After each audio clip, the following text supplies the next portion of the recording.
저는 경기도에 살고 있는 30대 여자입니다. 저도 제가 이런 일을 당할 거라고는 상상도 할 수 없었지만 저조차도 아직까지 손발이 덜덜 떨리곤 합니다. 지금은 어느 정도 마음이 추스러져 이 글을 쓸 수 있는 정도까지 되었어요.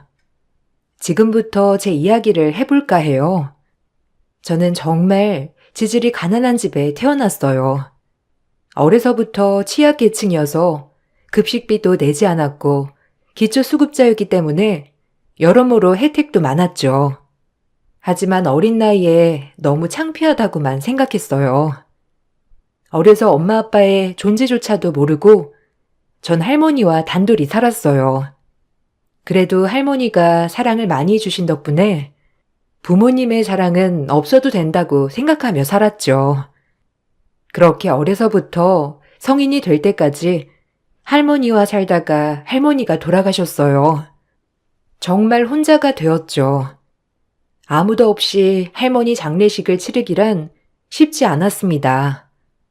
주변 친척들이 있었지만 다들 나몰라라였죠. 그래도 빈소를 차려 놓고 나니 한 명, 두 명 친척들이 방문해 주셨어요. 하지만 많은 친척들은 아니었기에 할머니 가시는 길 참 썰렁하기도 했습니다. 에이구, 어쩌니? 이제 진짜 혼자구나. 아이고, 그래도 할머니가 너 키우면서 고생 많이 했는데 이제 딱 대학교 들어갈 때 되니까 돌아가셨네. 아이고, 너 대학 다니는 거 보는 게 소원이라고 그렇게 입에 달고 살았는데. 예진아, 힘내렴. 감사합니다. 힘내서 살아가 봐야죠. 이제 애도 아니고 성인인데. 식사 꼭 하시고 가세요. 와주셔서 감사합니다. 아유, 복도 없기도 하지. 부모도 없고 이제 돌봐준 할머니마저 없는데 어떡하면 좋아? 세상 저렇게 기구한 팔자가 또 있을까? 그래도 이제 성인이니까 알아서 혼자 잘 살아야지, 안 그러냐? 원래 인생은 혼자란다. 내 말이 조금 섭섭하게 들릴지 몰라도 그냥 독한 마음 먹고 살아. 그래야 돼, 알겠지? 하여튼 네가 고생이다. 우린 이만 가야지, 얼른. 가자고. 그래, 수고해라. 빈소에 와주신 친척들은 저를 안타깝게 여기긴 했지만 그게 다였어요. 단 한 명도 저에게 온정을 베풀어 주시진 않았어요. 그렇게 전 할머니를 여의고 대학교에 입학했어요. 할머니가 그렇게도 보고 싶어 하던 대학생의 모습이었는데 이 모습을 보여줄 수 없다는 사실이 서글펐지만 그래도 돌아가신 할머니를 생각하고 내가 열심히 악착같이 살아보자라고 생각하여 학교를 다녔죠.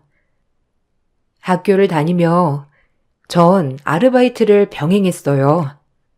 학업과 일을 병행한다는 게 쉬운 것은 아니었지만 제 인생은 이제 제가 책임져야 했기에 징징댈 수만은 없었죠.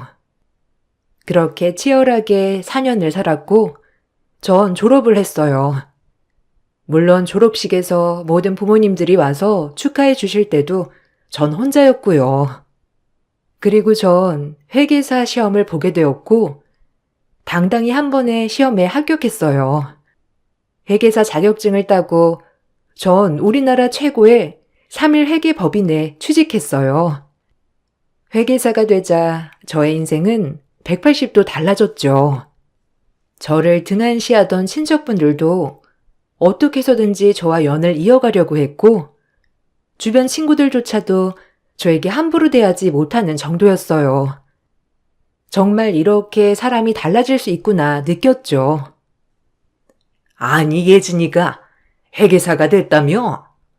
아유, 내가 이럴 줄 알았다니까. 어렸을 때부터 얼마나 똑똑했는데, 아유, 대단해라. 그러니까 말이야. 우리 예진이, 아니 거기 회사가 그렇게 대단한데 진짜 엄청나다. 주말에 좀 놀러고 그래, 어? 네? 아, 갑자기요? 놀랍네요. 대학 다니던 때 한 번도 초대도 안 하셨는데 갑자기 집에 초대를 다 해주시고 당황스럽네요. 어머, 너 바쁘니까 굳이 안 부른 거지. 이제 먹고 살만하니까 왕래하고 지내자. 그리고 네 친척 동생 왕훈이도 공부 좀 봐주고 그래. 그래. 왕훈이 공부도 좀 봐주고 조카들 과외도 좀 해줘라. 네가 과외해주면 얼마나 좋니? 친척 좋다는 게 뭐야? 그러게요. 그런데 왜 단 한 번도 절 초대해서 밥 한 번 따뜻이 차려준 적이 없으셨을까요? 친척 좋은 게 뭔데, 안 그런가요? 어머머, 그거야. 살기 바쁘고 그러니까 그렇지. 그런 거 다 잊고 다시 시작하자. 너 시집도 가고 그러려면 친척들이랑 왕래는 하면 좋잖아. 역시나 절 이용하려고만 했어요. 회계사가 됐다더라. 우리 아들 공부 좀 봐줘라. 주변 회계사 좀 소개해줘라 등등.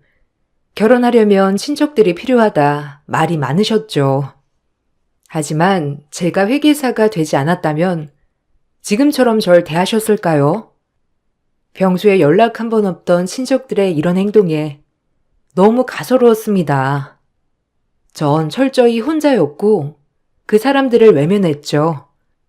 그렇게 외롭게 지내던 중 지급의 남편을 만나게 되었어요. 같은 회사 동료와 사랑에 빠져 결혼을 준비하게 되었어요. 남편은 정말 이 세상 제가 어떤 만난 사람들 중 최고의 남편이었어요. 저에게 안정감을 준 사람이었죠. 제가 그 누구였어도 좋아해줄 사람 말이에요. 항상 혼자라고만 생각했는데 너무 고마워. 날 선택해줘서. 행복하게 잘 살자. 근데 부모님이 날 좋아하실까? 좋아하실 거야.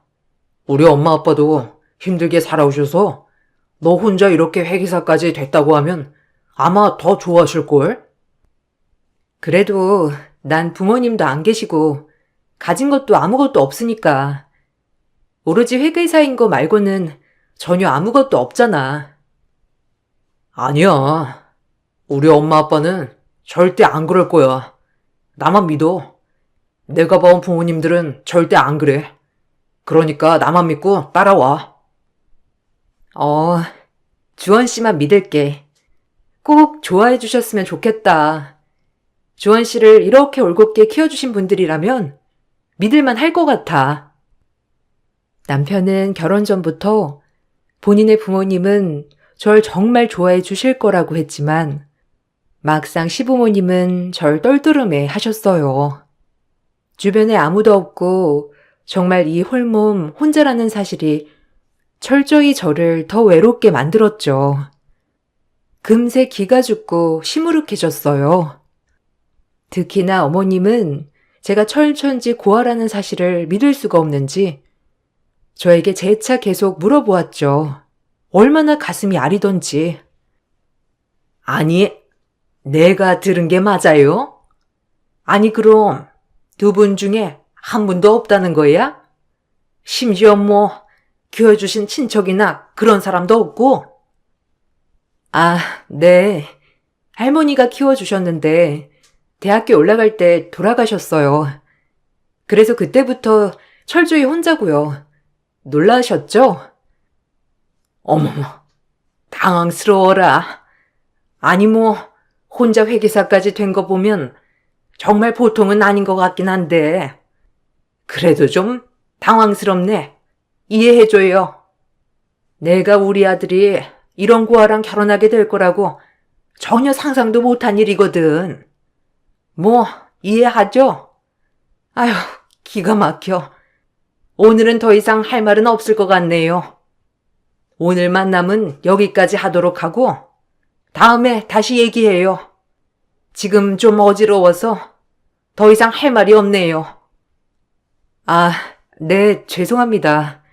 이렇게 놀래켜 드리려고 한 건 아닌데 주원 씨가 다 사정 말씀드린 줄 알았어요. 놀라셨다면 죄송해요. 시어머니는 당황스럽다며 그 자리를 바로 박차고 일어나셨고 뒤따라 시아버님도 나가셨어요. 저도 그 자리에서 펑펑 울어버렸죠. 물론 반가워하시진 않을 것 같았지만 대놓고 싫다고 하신 거나 다름없는 느낌이어서 저조차 상처를 너무 받았어요. 자리에 주저앉고 펑펑 우는 제 모습을 보고 남편은 미안해했죠. 그리고 절대 걱정하지 말라며 저를 안심시켜 주기도 했어요. 하지만 그 마음이 안심이 되진 않았죠. 어찌나 눈물이 나는지.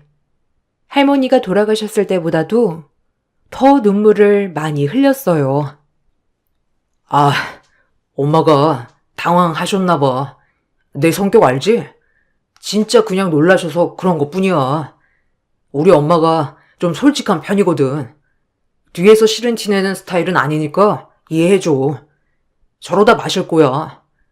오늘은 그냥 단순히 놀라서 그런 거니까 네가 이해해줘. 절대 우리 엄마가 네가 싫거나 너를 반대하거나 하는 건 아니니까.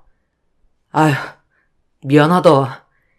너한테 이런 상처 주고 싶진 않았는데 진짜 미안해. 나 진짜 악착같이 공부했거든? 세상 사람들이 이렇게 무시할까봐 할머니 돌아가시고 아르바이트 하면서 공부하면서 한 번도 안 쉬고 내내 공부만 했어. 그래서 회계사 되었고 회계사가 되니까 정말 나를 보는 시선이 달라지더라. 그래서 자기랑 결혼 준비하는 것도 쉽게 생각했나 봐. 당연히 부모님이 날 좋아하실 거라고 착각했던 것 같아. 어쩌지? 우리 결혼할 수 있을까? 못할 것 같은데. 절대 너 포기 안 해. 걱정 마. 내가 어떻게 해서든지 너 상처 안 받게 잘할게. 미안해. 나만 믿고 따라왔는데 이런 상처 줘서. 남편이 이렇게 미안해하는 모습도 제 마음이 더 불편했어요. 굳이 나와 인연이 되어 왜 남편이 중간에서 골머리를 앓아야 했나 하고요. 그렇게 전 슬픔에 빠져 있었죠. 하지만 슬픔도 잠시 시부모님은 절 허락해 주셨어요. 충격은 받으셨다고 했지만 그래도 그 다음 저를 만났을 때는 웃으며 반겨주셨어요. 정말 그때 놀라서 그랬던 거구나 싶었죠. 안도했어요. 그땐 미안해요. 내가 너무 당황해서 우리 주원이한테 얘기 많이 들었어요. 혼자 그렇게 대단히 공부하는 것도 쉽지 않은데 너무 대단해요. 이제 결혼할 사이니까 말 편하게 해도 되죠? 고부 사이가 모녀 사이가 될 순 없겠지만 내가 많이 노력할 테니까 우리 잘 지내봐요. 주원이도 누나가 한 명이라 딸 하나 더 생겼다고 치지 뭐. 우리 집에 시집 오는 걸 환영해요, 예진 씨. 아, 정말 감사합니다. 그때 너무 어머님이 충격받으셔서 어찌나 걱정했는데 이렇게 밝게 맞아주셔서 너무 감사해요. 내가 미안하지. 그때 정말 놀라서 예진 씨가 더 충격받았을 것 같은데 우리 다 잊고 지금처럼 잘 지내보자고요. 저희는 첫 만남은 안 좋았지만 두 번째 만남부터 정말 친모녀 사이처럼 지냈어요. 그렇게 결혼식을 하게 되었고 무사히 축복 속에 결혼식을 끝마칠 수 있었죠. 제 인생이 이렇게 행복해도 되나 싶을 정도로 행복한 나날들이었습니다. 친구들을 만나면 매번 고부 갈등에 고민도 많고 시댁살이 힘들어했지만 저는 전혀 그런 게 하나도 없었어요. 오히려 제가 남편에게 시댁에 가자고 할 정도로 사이가 좋았기 때문이죠. 시누이는 물론이고 정말 모두 다 제 가족 같은 느낌이었어요. 우리 시엄마는 얼마나 피곤하게 하는지 몰라. 아, 맨날 주말마다 뭐 하냐고 전화 오고 그게 오라는 거지 뭐니? 아, 그러게. 그냥 네가 한번 전화드리고 가봐. 그럼 좋아하시지 않을까? 네가 먼저 말하면 오히려 더 좋아하시기도 할 텐데. 얘, 미쳤니? 난 시자 들어가는 시금치도 안 먹어. 얼마나 싫으면 그러겠어? 맨날 잔소리에 은근 사람 깔아뭉개고 기분 나쁜 일 투성이야. 아, 그렇구나. 난 진짜 안 그러셔. 오히려 내가 남편한테 시댁에 가자고 할 정도야. 가면 손 하나 까딱 못하게 하시거든. 어머어머, 복 받았어, 기집애. 그런 집에 시집간 것도 네 복이다, 야. 그래도 시자 너무 믿지 마.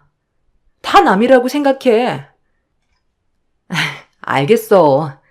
뭐 혼자가 익숙하기도 하고 그냥 이런 게 가족이구나 싶어. 가족이 내가 없었잖아. 그래서 신기하기도 하고. 그래도 절대 믿지 마. 네 가족은 남편도 아니야. 그냥 너 자신이라고 생각해. 세상에 믿을 사람 아예 없다. 명심해. 시집살이가 고된 친구의 말이 우스갯소리로 들리기도 했지만 신신당부를 하는 바람에 알겠다고 대답은 했어요. 그리고 우리 시어머니 같은 분을 만나서 정말 다행이라고 생각하게 되었죠. 그렇게 하루하루 행복하게 지내고 있었어요. 이 순간만큼은 그렇게 고생한 것들이 다 보상받는구나 라고 싶을 만큼 좋았어요. 그리고 이렇게 행복할 때 아기가 있으면 더 좋겠다고 생각하여 남편과 이세 계획을 세웠습니다. 아이까지 있다면 더할 나위 없이 행복하겠다고 생각했기 때문이죠. 우리 닮은 아이 있으면 너무 좋겠다. 그치? 난 북적북적 거리는 게 너무 좋은데 자기는 어떻게 생각해? 난 2명은 낳고 싶어. 당연하지. 나도 자기 닮은 딸이랑 나 닮은 아들 하나 있으면 딱이라고 생각해. 동성이어도 좋고. 이제 슬슬 준비해볼까? 얼른 아이 낳아서 어머님 아버님도 기쁘게 해드리고 싶어. 얼마나 좋아하실까? 자기 만나서 나 너무 행복해. 나도 너 만나서 너무 행복해. 이렇게 행복해도 되나 싶을 정도로. 그리고 지금보다 더 행복하게 해줄게. 나만 믿어.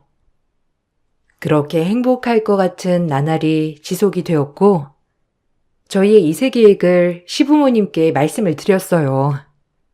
하지만 제가 기대했던 것과는 달리 시어머니는 썩 좋아하시진 않았어요. 약간 놀랐죠. 조카를 예뻐하시는 터라 당연히 우리 아이가 생기면 더 좋아할 것 같았거든요. 시아버지는 별 말씀이 없으셨지만 시어머니는 딱 잘라서 싫어하시는 눈빛이었어요. 말씀드린 제가 더 당황스러웠어요. 어머님은 아직 손주 생각은 없으신 거예요? 이제 저희도 슬슬 아기를 가져볼까 하는데 어떻게 생각하세요? 아니, 결혼한 지 1년밖에 안 됐는데 무슨 벌써 아이야.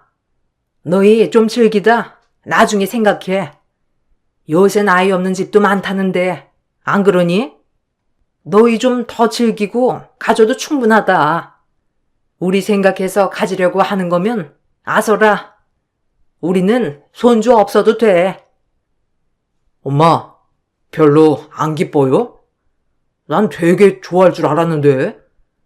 유리 되게 예뻐하잖아. 우리 아기도 얼마나 예쁘겠어, 안 그래? 유리는 유리고 너네는 좀 즐겼으면 좋겠기에 그런 거지. 그러니까 아이 부담은 넣어도 알겠지? 그냥 지금을 즐겨. 아, 네. 그래도 아이를 낳을 거긴 하지만 이왕이면 빨리 낳는 게 좋겠다 싶어서요. 이왕이면 2명 이상 낳고 싶거든요. 어머머, 2명은? 요즘 1명 낳기도 힘든 세상인데 아직 결혼한 지도 얼마 안 됐으니까 천천히 지금을 즐기세요. 어머님은 아이는 괜찮다며 저희 보고 즐기는 삶을 살았으면 좋겠다고 했어요. 그때까지만 해도 정말 우리에게 아이 부담을 덜어주기 위해서 하시는 말씀이구나라고 또 한 번 감동을 하게 되었어요. 아무래도 어머님 성격에 무턱대고 아이를 낳아라 하시는 분이 아니셨기 때문에 더더욱 저희를 배려해서 하시는 말씀이라고 생각했고요. 그렇게 그날은 그렇게 넘어갔죠. 하지만 아이에 대한 열망이 제가 넘쳤기에 저희는 아이를 가지게 되었습니다. 이 벅찬 마음을 누구한테 제일 먼저 알릴까 생각했지만 저를 예뻐해 주시는 어머님이 제일 먼저 생각이 나더군요. 전 그날 시댁에 가서 어머님에게 인밍아웃을 하러 달려갔죠.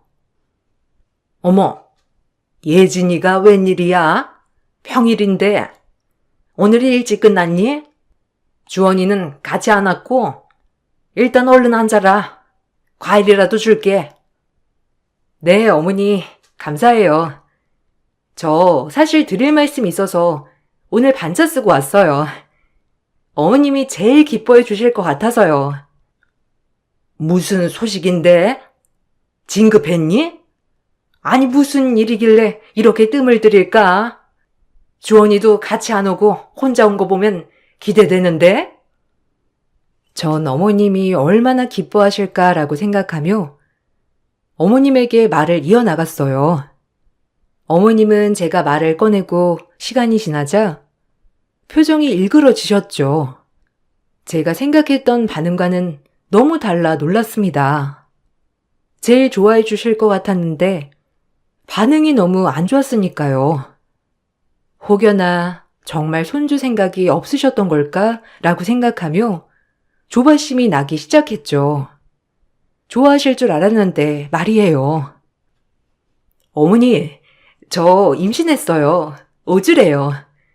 아직 안 정기고 이제 막 아기집 확인하고 왔어요. 어머님께 제일 먼저 알려드리고 싶었어요. 뭐? 너 지금 임신했다는 거니? 아휴, 그렇게 너의 시간을 가지라고 했는데 아니 임신이라니. 너무 당황스럽구나. 아, 어쩌다 보니 주원 씨도 아이를 빨리 가지고 싶어 하기도 했고요. 어머님, 안 기쁘세요? 전 제일 먼저 여기로 달려왔는데. 아니, 당황스러워서 그렇지. 그래, 애 가지면 고생 시작이지 뭐. 주원이 보고 와서 밥 먹고 너 태워가라고 하면 되겠다. 갑자기 쌀쌀맞아진 어머님을 보고 있자니 너무 놀랐죠. 그리고 그날 남편이 데리러 와 저녁을 먹고 집으로 향했는데 얼마나 찝찝하던지 자꾸 그 쌀쌀맞은 어머님의 표정이 생각나서 기분이 마냥 좋진 않았어요. 제가 표정이 어두우니 남편도 걱정했고요. 무슨 일이 있었어? 아까부터 표정이 안 좋아. 저녁 먹을 때도 그렇고. 임신했는데 안 기쁜 거야? 난 엄청 기쁜데. 아니, 좋지. 근데 막상 어머님은 별로 안 좋아하시는 것 같아서 좀 찝찝하네. 아이를 원래 별로 안 좋아하시나? 이상하네. 당황해서 그렇지. 우리가 이렇게 빨리 아이 가질지도 모르셨으니까. 그래도 기쁘다. 우리 아이가 생겼으니까 더 열심히 살아야지. 그러니까 신기해. 우리가 아이 엄마 아빠가 되다니. 어머님이 당황하셔서 그런 거겠지? 그냥 뭐 넘어가야겠다. 내가 예민한 거겠지. 그날은 제가 예민한 거라고 생각하며 넘어갔어요. 어머님도 당황하셨을 거라고 생각하면서요.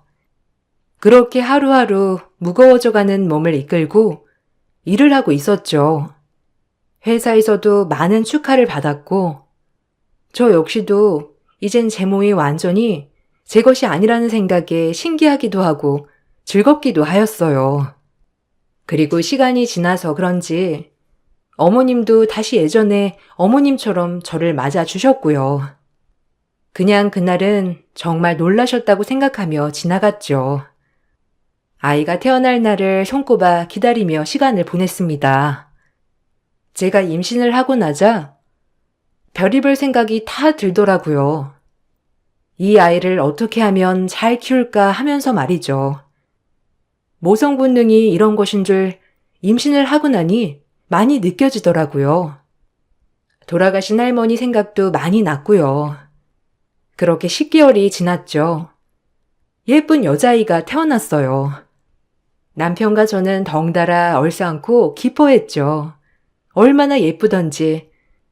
처음 아이를 마주한 순간을 잊지 못한답니다. 자기랑 똑 닮은 딸이다. 진짜 너무 예뻐. 어떻게 딸이 아빠 닮는다더니 완전 자기 판박이잖아? 안 그래? 너무 예쁘다. 자기도 닮았는걸? 고마워. 수고했어, 예진아. 이렇게 예쁜 딸 낳아줘서. 내가 지금보다 더 잘할게. 우리 행복하게 살자. 그렇게 기쁨만 가득할 것 같았고, 저는 조리원을 퇴소하자마자 시댁으로 들어갔어요. 친정이 없기도 했고 어머니께서 감사하게도 몸조리를 해주시겠다고 먼저 제안을 하셨죠. 전 정말 시집 하나는 잘 갔다고 생각하며 시댁으로 아이를 데리고 들어갔습니다. 그래도 아이 낳고 몸조리는 필수야. 몸 따뜻하게 지지고 최대한 움직이지 말고 밥도 내가 방으로 갖다 주마. 알겠지? 어머니, 감사해요. 제가 이 감사함을 어떻게 다 갚을까요? 이렇게 친엄마처럼 항상 챙겨주셔서 감사합니다. 내가 챙겨야지. 누가 챙기니? 넌 걱정 말고 몸조리나 잘해. 산모가 아이 낳고 몸조리를 잘해야 늙어서도 안 아프단다. 제가 부모 복이 진짜 없는데 이렇게 남편 잘 만나서 시어머니 사랑 듬뿍 받고 너무 행복해요. 감사합니다, 어머니. 그런 말 말래도. 자, 여기 내가 내린 약이다. 이거 먹고 잠도 푹 자거라. 몸보신을 잘해야 몸도 빨리 회복하지.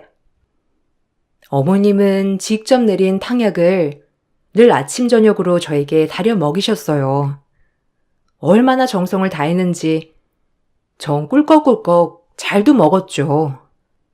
이렇게 천사 같은 시어머니를 만나 몸조리를 할 수 있다는 사실이 너무 기뻤고, 친구들은 정말 초년에 이렇게 고생하고 시집가서 팔자가 뒤집어졌다며 저를 부러워하기도 했어요.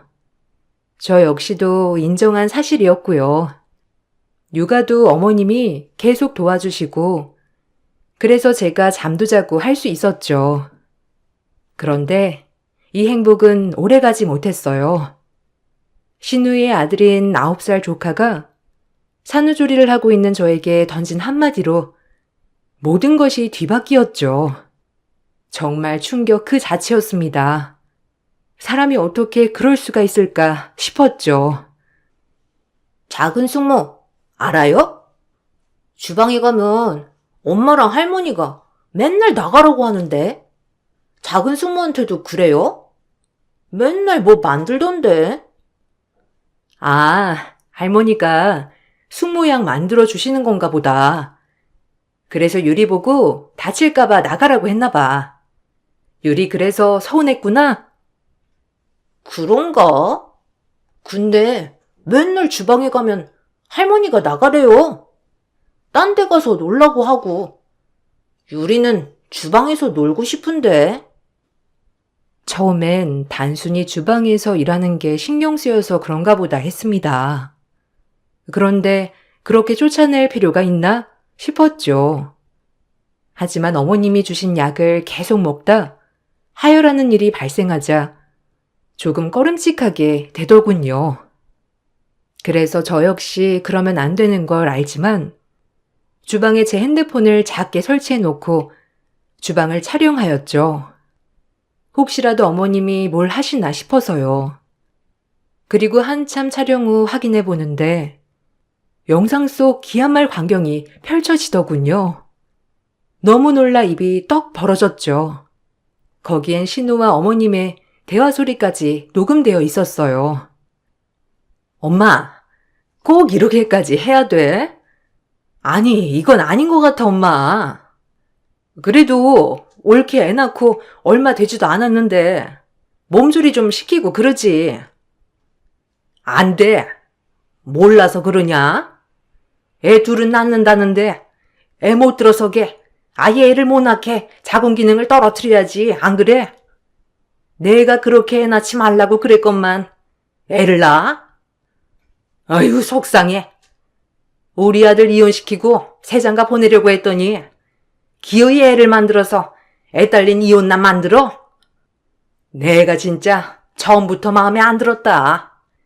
걔가 어머니 어머니 하는데 얼마나 소름이 돋던지. 이렇게라도 해서 애 더 이상 못 낳게 해야지. 엄마, 그래도 이건 아닌 것 같아. 옳게도 엄마한테 그렇게 잘하고 주원이가 좋다는데 이혼은 무슨? 이젠 인정해요. 내가 얼마나 참고 있는 줄 알아? 애라도 못 낳게 해서 이혼시킬까 했더니 그것도 물거품 되고, 아유, 속상해. 둘째라도 들어서지 못하게 해야지.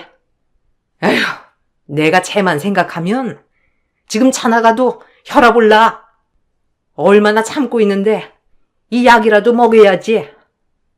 이게 용한 사람이 지어준 약재인데 다른 건 아무 문제 없대. 더 이상 둘째만 못 가지게 된다고 그러더라. 기능이 약해져서. 이걸 보고 손이 떨렸어요. 그렇게 친절하던 어머님의 두 얼굴을 본 순간 보자마자 제 아이, 그 어린 피덩이를 두고 집을 뛰쳐나왔죠. 한참을 달려서 미친 여자처럼 남편을 찾아갔어요. 일하고 있던 남편은 저를 보자마자 놀래서 뛰쳐나왔고 전 남편과 근처 카페에 가서 얘기를 했죠. 남편을 보자마자 눈물이 펑펑 나왔습니다. 저를 보고 놀란 남편은 어쩔 줄 몰라 하였어요. 아니, 추운데 옷도 안 걸치고 이게 뭐야? 무슨 일 있어? 아기는? 아니, 너 이렇게 지금 돌아다녀도 되는 거야? 무슨 말부터 해야 할지 내가 손이 떨려서 말이 안 나와. 이 동영상 좀 봐봐. 나 진짜 어떡해? 어? 아니, 뭔데 그래? 진정 좀 해.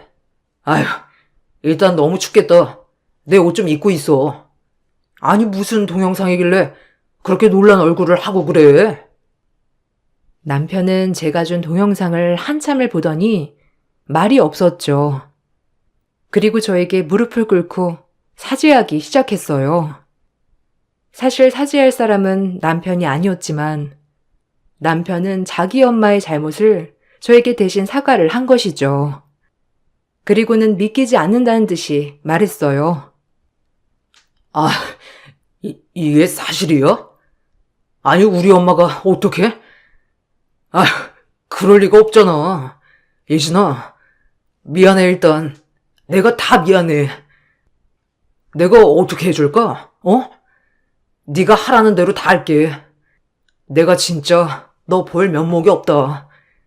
우리 엄마가 이렇게 무서운 사람인 줄 몰랐어. 나 어머니 용서 못해. 아니, 절대로 그동안 나한테 발톱 숨기고 그런 가증스러운 모습 보여줬고 심지어 그것도 모자라서 내 자궁 기능을 다 망가뜨리려고 했던 사람이야. 아니, 어떻게 그래? 이게 사람이 할 짓이야? 당신이 어머님을 용서한다면 난 당신이랑도 못 살아. 그런 줄 알아. 아기는 당연히 내가 데리고 올 거고 그 집 다신 못 갈 것 같아. 아이 데리고 우리 집으로 와줘. 저는 남편에게 이렇게 말하고 집으로 갔죠. 남편이 아이를 데리러 가자 시어머니가 절 찾고 난리가 나셨다고 했어요. 집으로 향했지만 갑자기 끓어오르는 분노를 주체할 수 없었죠. 전 다시 시댁으로 향했어요. 가만히 있을 순 없었거든요. 제가 집으로 들어서자 어머님은 저를 찾고 있었죠. 그리곤 약을 먹어야 한다며 어디 갔냐는 미친 소리를 하고 있더라고요. 아니, 예진이는? 얘가 이 추운데 말도 없이 어딜 간 거야? 애는 내팽개친고 약도 먹어야 하는데, 아유 참나. 어떻게 된 거니? 약이요? 이 약 말하는 거예요? 이 미친 약을 만들고서 지금 예진이 보고 이걸 먹이려고 했다는 거예요? 엄마 미쳤어요, 진짜? 가증스러워라. 아줌마, 그 자궁 기능 망가뜨리는 약 말하는 거예요? 내가 모를 것 같았어요? 그래, 갑자기 나한테 따뜻하게 대해준다니 이상하다 했어. 형님도 알면서 한패였고, 이혼하기만을 바랐겠지만 생각보다 우리가 행복하게 사니까 아이라도 못 갖게 하려고 했어? 둘 다 쌍으로 미쳤어, 알아? 정신병자들이라고. 나 가만히 안 있을 거야. 소송을 걸던지 절대 그냥 못 넘어가. 아니, 예진아. 무슨 소리를 하는 거니? 어? 아니, 애 낳고 정신이 어떻게 획가닥 한 거냐? 시어머니한테 말본새 봐라. 이 동영상 좀 봐. 여기서 당신 두 년이 날 어떻게 하려고 했는지 다 나와 있으니까. 미친 인간들 같으니라고. 소름 돋는 범죄자들. 엄마, 진짜 실망이에요. 아니, 이건 실망을 넘어서 인간적으로 얼마나 큰 범죄인데 다신 못 볼 것 같아, 엄마 얼굴. 뭐야? 그럼 이 엄마가 누구 때문에 그랬는데? 네가 저 고한현이랑 결혼만 안 했어도 내가 이렇게 됐을 것 같아? 그 국회의원 딸이나 있는 집 딸들 손들도 다 마다하고 고작 고른 애가 저런 부모도 없는 천의 고아야? 너 내 마음 생각해봤어? 그냥 두면 이혼할 줄 알았다. 어차피 오래 못 갈 것 같았으니까. 근데 애 눈 낳고 나 절대 너 포기 못해. 너 새장가 갈 수 있어, 주원아. 어? 이 미친 아줌마야. 당신 아들 데려가서 마음대로 해. 정신병자 사이코 같으니라고. 내가 그런 아줌마를 이렇게 생각했다니 내가 돌았지 진짜. 아우. 전 화에 못 이겨 시모의 기싸대기를 날렸어요. 그리고 집안 물건들을 깨부수기 시작했고 시어머니는 놀라서 입만 벌리고 있었죠. 너 지금 내 뺨을 갈긴 거냐? 니까지 깨?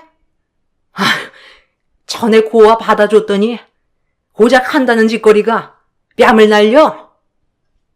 엄마, 그만 좀 해. 지금 뭐가 뭔지 모르겠어? 올케한테 무릎 꿇고 싹싹 빌어도 모자란다고. 올케, 미안해. 내가 엄마 그렇게 말렸는데, 아휴, 진짜 너무 미안해. 제발 한 번만 넘어가주면 안 될까? 정말 약 먹은 지 얼마 안 됐잖아, 어?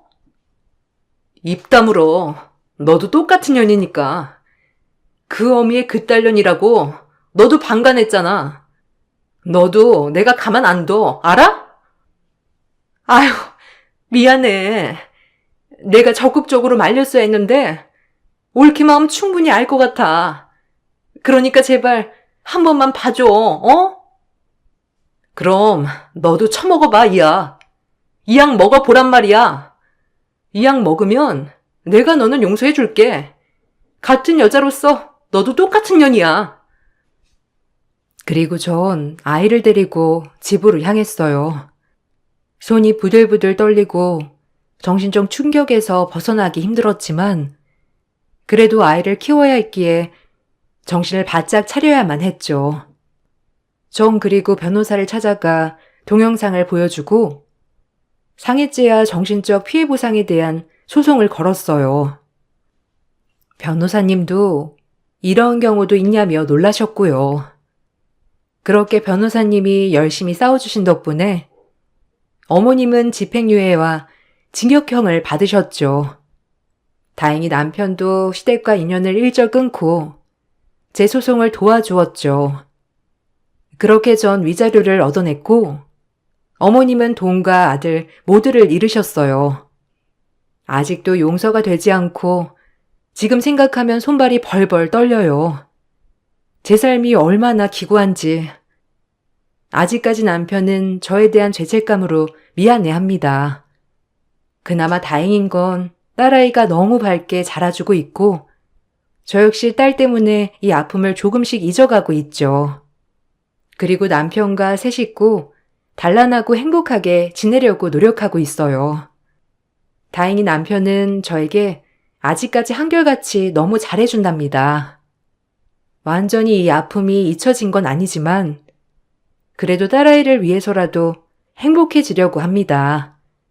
우리 새 식구 이젠 꽃길만 걸을 테니까요. 그리고 딸아이에겐 절대 아빠와 엄마의 부재를 남겨주지 않을 거랍니다. 글재주가 없어서 요약해서 쓴다고 써봤는데 어떠셨나요? 아직까지 제 기억 속에 조금의 상처는 있지만 그래도 차츰 괜찮아지고 있어요. 이 글을 보신 여러분들 가정은 평안하시고 행복하시길 빌게요. 감사합니다. 안녕하세요. 저는 딸의 결혼을 파혼시킨 50대 후반 여자입니다.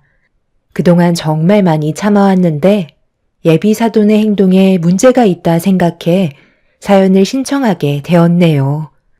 사건의 계기는 어느 날 딸이 결혼을 하겠다는 한마디에서부터 시작이 되었습니다. 사랑하는 사람이 생겼으면 결혼을 생각하는 건 당연한 거지만 전혀 예상하지 못했던 인물이라 당황스러울 수밖에 없었고 머릿속이 복잡해지고 말았죠.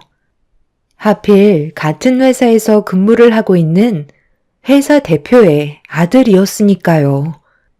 둘이 어떤 계기로 만나게 돼서 연인으로까지 발전됐는지는 모르겠지만 격리인 제 딸이 대표의 아들과 결혼한다는 건 여러 가지로 걸림돌이 많을 것 같았습니다. 결혼이란 둘만 좋다고 해결되는 문제가 아니기 때문에 참 난감한 상황이었죠. 그래서 몇 번이고 다시 되물어 보면서 재차 확인해 봤지만 딸은 확고하게 결혼하기로 결정한 상태라며 조만간 회사 대표의 아들을 집으로까지 데려오겠다는 말까지 꺼내 놓았네요. 둘은 그동안 좋아서 만나왔다지만 저는 둘의 관계로 인해 앞으로 부딪혀야 될 일들이 많아질 테고 거기에 따른 상처까지 감당해야 된다는 걸 모르고 있는 것 같아 마음이 좋지 않았어요. 저희 집안과는 절대로 이루어질 수 없는 차이라는 게 있기 때문에 결국 헤어질 수밖에 없다는 걸 확신할 수밖에 없었네요. 그렇게 딸은 일정을 잡아 주말에 회사 대표의 아들과 손을 잡고 누추한 저희 집에 들어왔어요. 어색한 웃음으로 딸이 데려온 회사 대표의 아들을 맞아주었고 최대한 신경 써서 만든 음식들을 먹으며 대화를 이어나갔습니다. 대표 아들은 자연스럽게 분위기를 이끌어갔지만 저는 걱정되는 마음에 제가 가지고 있던 고민들을 털어놓게 되었어요. 오고 가며 가끔 인사를 주고받긴 했지만 우리 딸과 지속적인 교류가 있을 줄은 정말 몰랐네요. 서로 진지하게 생각하고 있다곤 했는데 부모님께선 알고 계시나요? 분명 집안과 차이가 너무 많이 나서 무조건 반대할 것 같은데 서로 좋다고 결혼까지 이어질지 의문이네요. 앞으로의 계획을 들어봐도 될까요? 저도 그 문제에 대해 진지하게 고민을 하고 있는 중이고요. 일단 아버지는 어느 정도 눈치를 채신 듯 보이지만 아직 어머니한테는 말씀드리지 못했어요. 최대한 놀라시지 않게 준비를 해야 될 것 같은데 나중에 제가 따로 어머니와 시간을 만들어 최대한 좋게 대화를 이어나갈까 생각 중입니다. 딸이 다니는 회사에서 저도 함께 일을 하고 있기 때문에 대표의 아들을 모르고 있는 건 아니었어요. 몇 번 오고 가며 인사를 주고받았었고 거기에다가 회사 대표의 사모님까지도 어느 정도 알고 있기 때문에 저희 집안을 뻔히 알고 있는 상황이었죠. 그렇기 때문에 걱정이 많았던 거였고, 회사 내에서 화장실 청소를 담당하고 있는 저와 격리 업무를 담당하고 있는 딸이 대표의 아들을 넘본다는 소문이 안 좋게 돌게 된다면 분명 저희 가족은 회사에서 나을 수밖에 없는 상황을 맞이하게 되겠죠. 둘이서 잘 해결하겠다고 얘기했었지만 저를 안심시켜주진 못했네요. 서로 좋아 결혼까지 생각한 거라면 꽤 오랜 기간 교제를 했을 텐데 주변의 상황이 걸림돌이 될 거라고 생각하니 참 안타까웠습니다. 그래도 딸이 웃고 있는 모습을 눈앞에서 보고 있으니 잘 됐으면 하는 마음도 동시에 들었습니다. 그런데 한참 대화를 주고받고 있는데 갑자기 초인종이 울렸고 거실로 나가 아무 생각 없이 인터폰을 확인한 순간 저는 입을 다물지 못할 정도로 경악을 하고 말았네요. 사모님께서 저희 집에 찾아오셔서 초인종을 반복해 누르고 계셨어요. 너무 당황했던 저는 아무것도 못한 채 인터폰에 보이는 사모님의 모습을 보고 있자 대표의 아들과 제 딸이 거실로 걸어 나왔고 무슨 일이냐며 옆에서 인터폰을 확인한 순간 둘 다 당황해선 저와 똑같은 표정을 하고 있었습니다. 저희가 문을 열지 못하자 사모님은 집안에 있는 거 다 안다면서 서둘러 문을 열어주길 재촉하셨어요. 완전 무방비 상태라 어떻게 대처해야 할지 몰라 현관 앞에 서 있는데 대표 아들이 어차피 전부 다 알고 오신 것 같다며 회사에서도 마주치게 될 거 차라리 이런 자리가 오히려 좋은 기회일지 모른다고 문을 열어주는 게 좋겠다는 의견을 주었네요.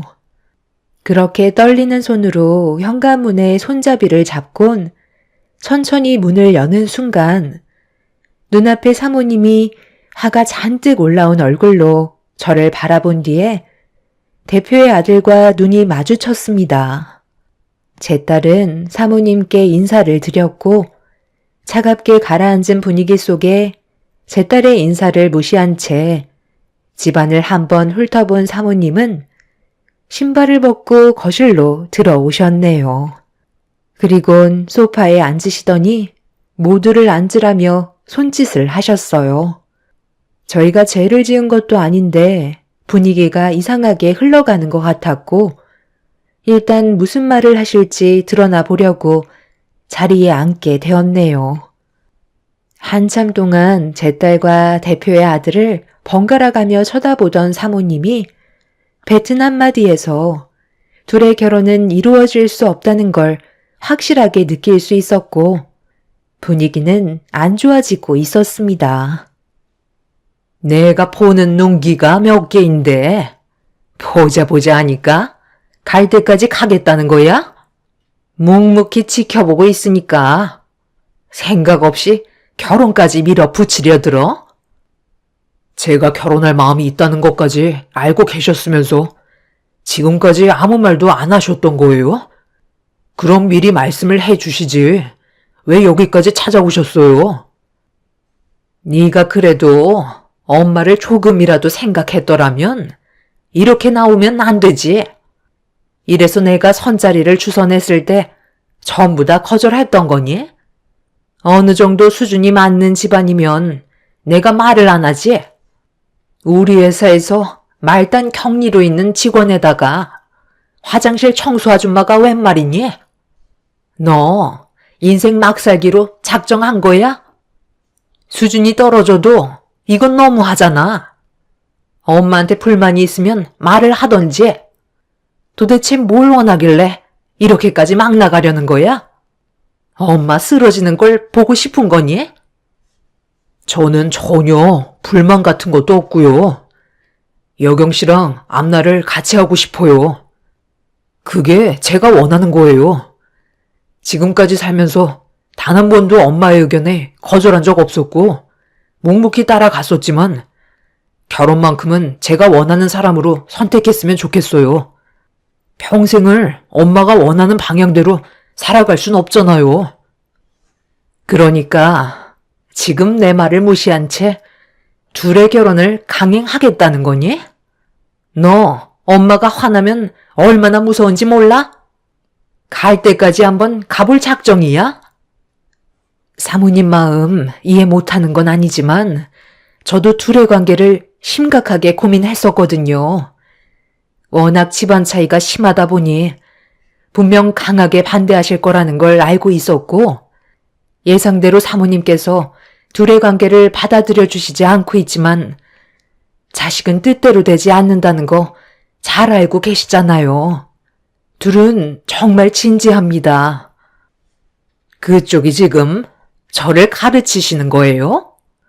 여태까지 내 뜻대로 자식을 키워왔는데 그쪽 따님 때문에 우리 집안에 문제가 생긴 거라고요. 진짜 어디 내놔도 주워가지도 않을 하찮은 집안에서 내 아들 넘본다는 게 말이 된다고 생각해요? 어떻게 내 아들의 마음을 사로잡았는지는 모르겠지만 인생 역전하고 싶어서 접근한 것 같은데 내 눈에 흙이 들어와도 둘은 절대로 이루어질 수 없는 관계이니 오늘 이 시간 이후로 그만했으면 좋겠습니다. 그렇게 할 수 있게 도와주실 수 있으신 거죠? 그쪽이야 잃을 게 없겠지만 저희는 결혼이 또 하나의 사업이고 회사를 확장할 수 있는 엄청난 기회거든요.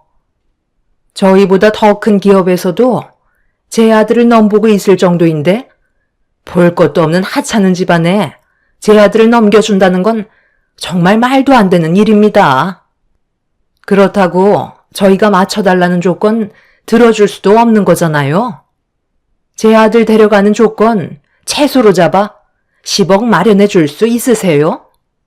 집안 꼴을 보면 총 재산 1억도 안 될 것 같은데 조건도 안 되면서 괜히 침 흘리지 마시고 여기서 마무리 집시다. 그래서 보다 못해 찾아온 거니 확실히 해야 되지 않겠어요? 사모님은 예상했던 대로 강하게 반대를 하셨고 제 딸이 대표의 아들을 진심으로 사랑하고 있다는 말을 꺼내며 결혼을 허락해달라고 간절히 부탁을 했지만 조금의 감정 변화 없이 무조건 안 된다며 자기 아들을 데리고 집을 나가려 하셨네요. 여기서 더 시간을 끌어봤자 오히려 안 좋은 감정만 계속해서 쌓일 것 같아 일단 돌아가는 게 좋을 것 같다고 저도 상황을 마무리 지었습니다. 식은땀이 흐를 정도의 압박감과 무거운 분위기가 끝이 나고 딸도 결혼이 힘들 것 같다고 느끼고 있었는지 결국 방에 들어가 눈물을 쏟아내고 말았습니다. 괴로워하고 있는 딸의 모습을 보고 있으니 저도 기분이 좋지 않더라고요. 이런 상황들을 어떻게 처리해 나가면 좋을지 많은 고민을 했었지만 좀처럼 해결 방법은 나오지 않았고 어쩔 수 없이 제가 가진 고민을 털어놓기 위해 집 밖으로 나와 아는 사람에게 전화를 하게 되었습니다. 곧바로 전화를 받은 친구는 제가 가진 고민을 진지하게 들어주었고 앞으로 어떻게 하면 좋을지 계획을 알려주었네요. 그렇게 한참 동안 대화를 이어나간 뒤 집으로 돌아왔는데 딸이 집에 없더라고요. 전화를 해보니 대표의 아들과 약속을 잡은 상태였고 둘은 정말 진심으로 사랑을 하고 있는 듯 보였습니다. 늦은 시간이 돼서야 들어온 딸의 마음은 확고했고 그 모습을 보니 저도 더 이상은 말리고 싶지 않았어요. 둘의 마음이 진심인데 반대를 한다는 건 자식의 마음에 상처를 주는 거니 차라리 뒤에서 후회 없이 도와주고 싶었어요. 결과는 아무도 알 수 없는 거기 때문에 딸이 원하는 대로 해주는 게 엄마로서의 역할 같았습니다. 그렇게 다음날 아무 일도 없었다는 듯 딸과 함께 회사로 출근하게 되었고 각자의 위치에서 열심히 일을 하고 있었는데 화장실 청소를 끝낸 뒤 나오고 있는데 사모님이 어딘가로 걸어가셨고 그 뒤로 제 딸이 쫓아가고 있었네요. 얼굴 안색이 안 좋아 보이는 딸의 모습을 보게 된 저는 걱정되는 마음에 청소 도구를 내팽개치고 사모님과 딸을 뒤쫓아 갔어요. 그리고 그 모습을 몰래 지켜보던 저는 사모님의 충격적인 행동에 경악을 했고 화가 머리끝까지 올라오고 말았네요. 제 딸에게 돈 봉투로 뺨을 올려치더니 당장 회사에서 나가라고 소리를 질렀습니다.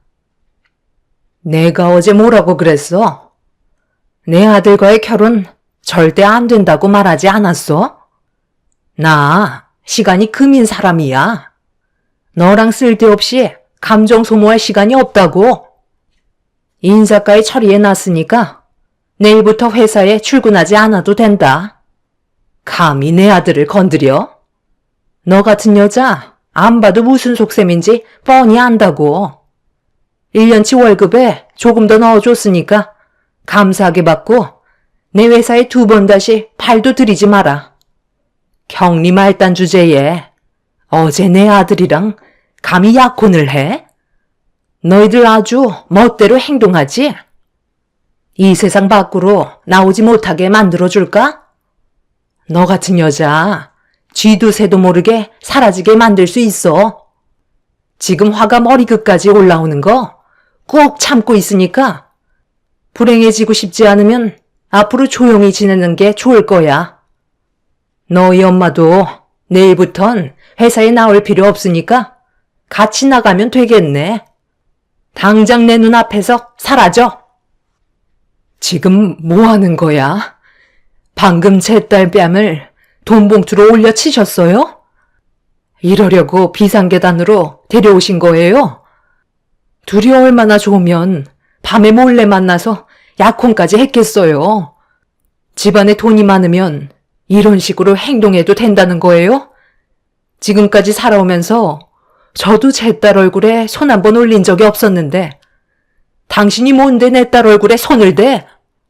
방금 한 행동에 대해선 꼭 책임을 물을 거고 제 딸에게 손이 발이 되도록 빌게 되는 날이 꼭 올 겁니다. 둘 다 아주 쌍으로 웃기고들 있네. 너희들이 뭘 할 수 있는데? 법적으로 고소라도 하게? 한번 해봐. 내가 눈 하나 깜빡할 것 같아? 손이 발이 되도록 빌게 되는 날이 올 거라고? 너희들이 나한테 제발 한 번만 살려달라고 애원하는 날이 더 빨리 올 것 같은데?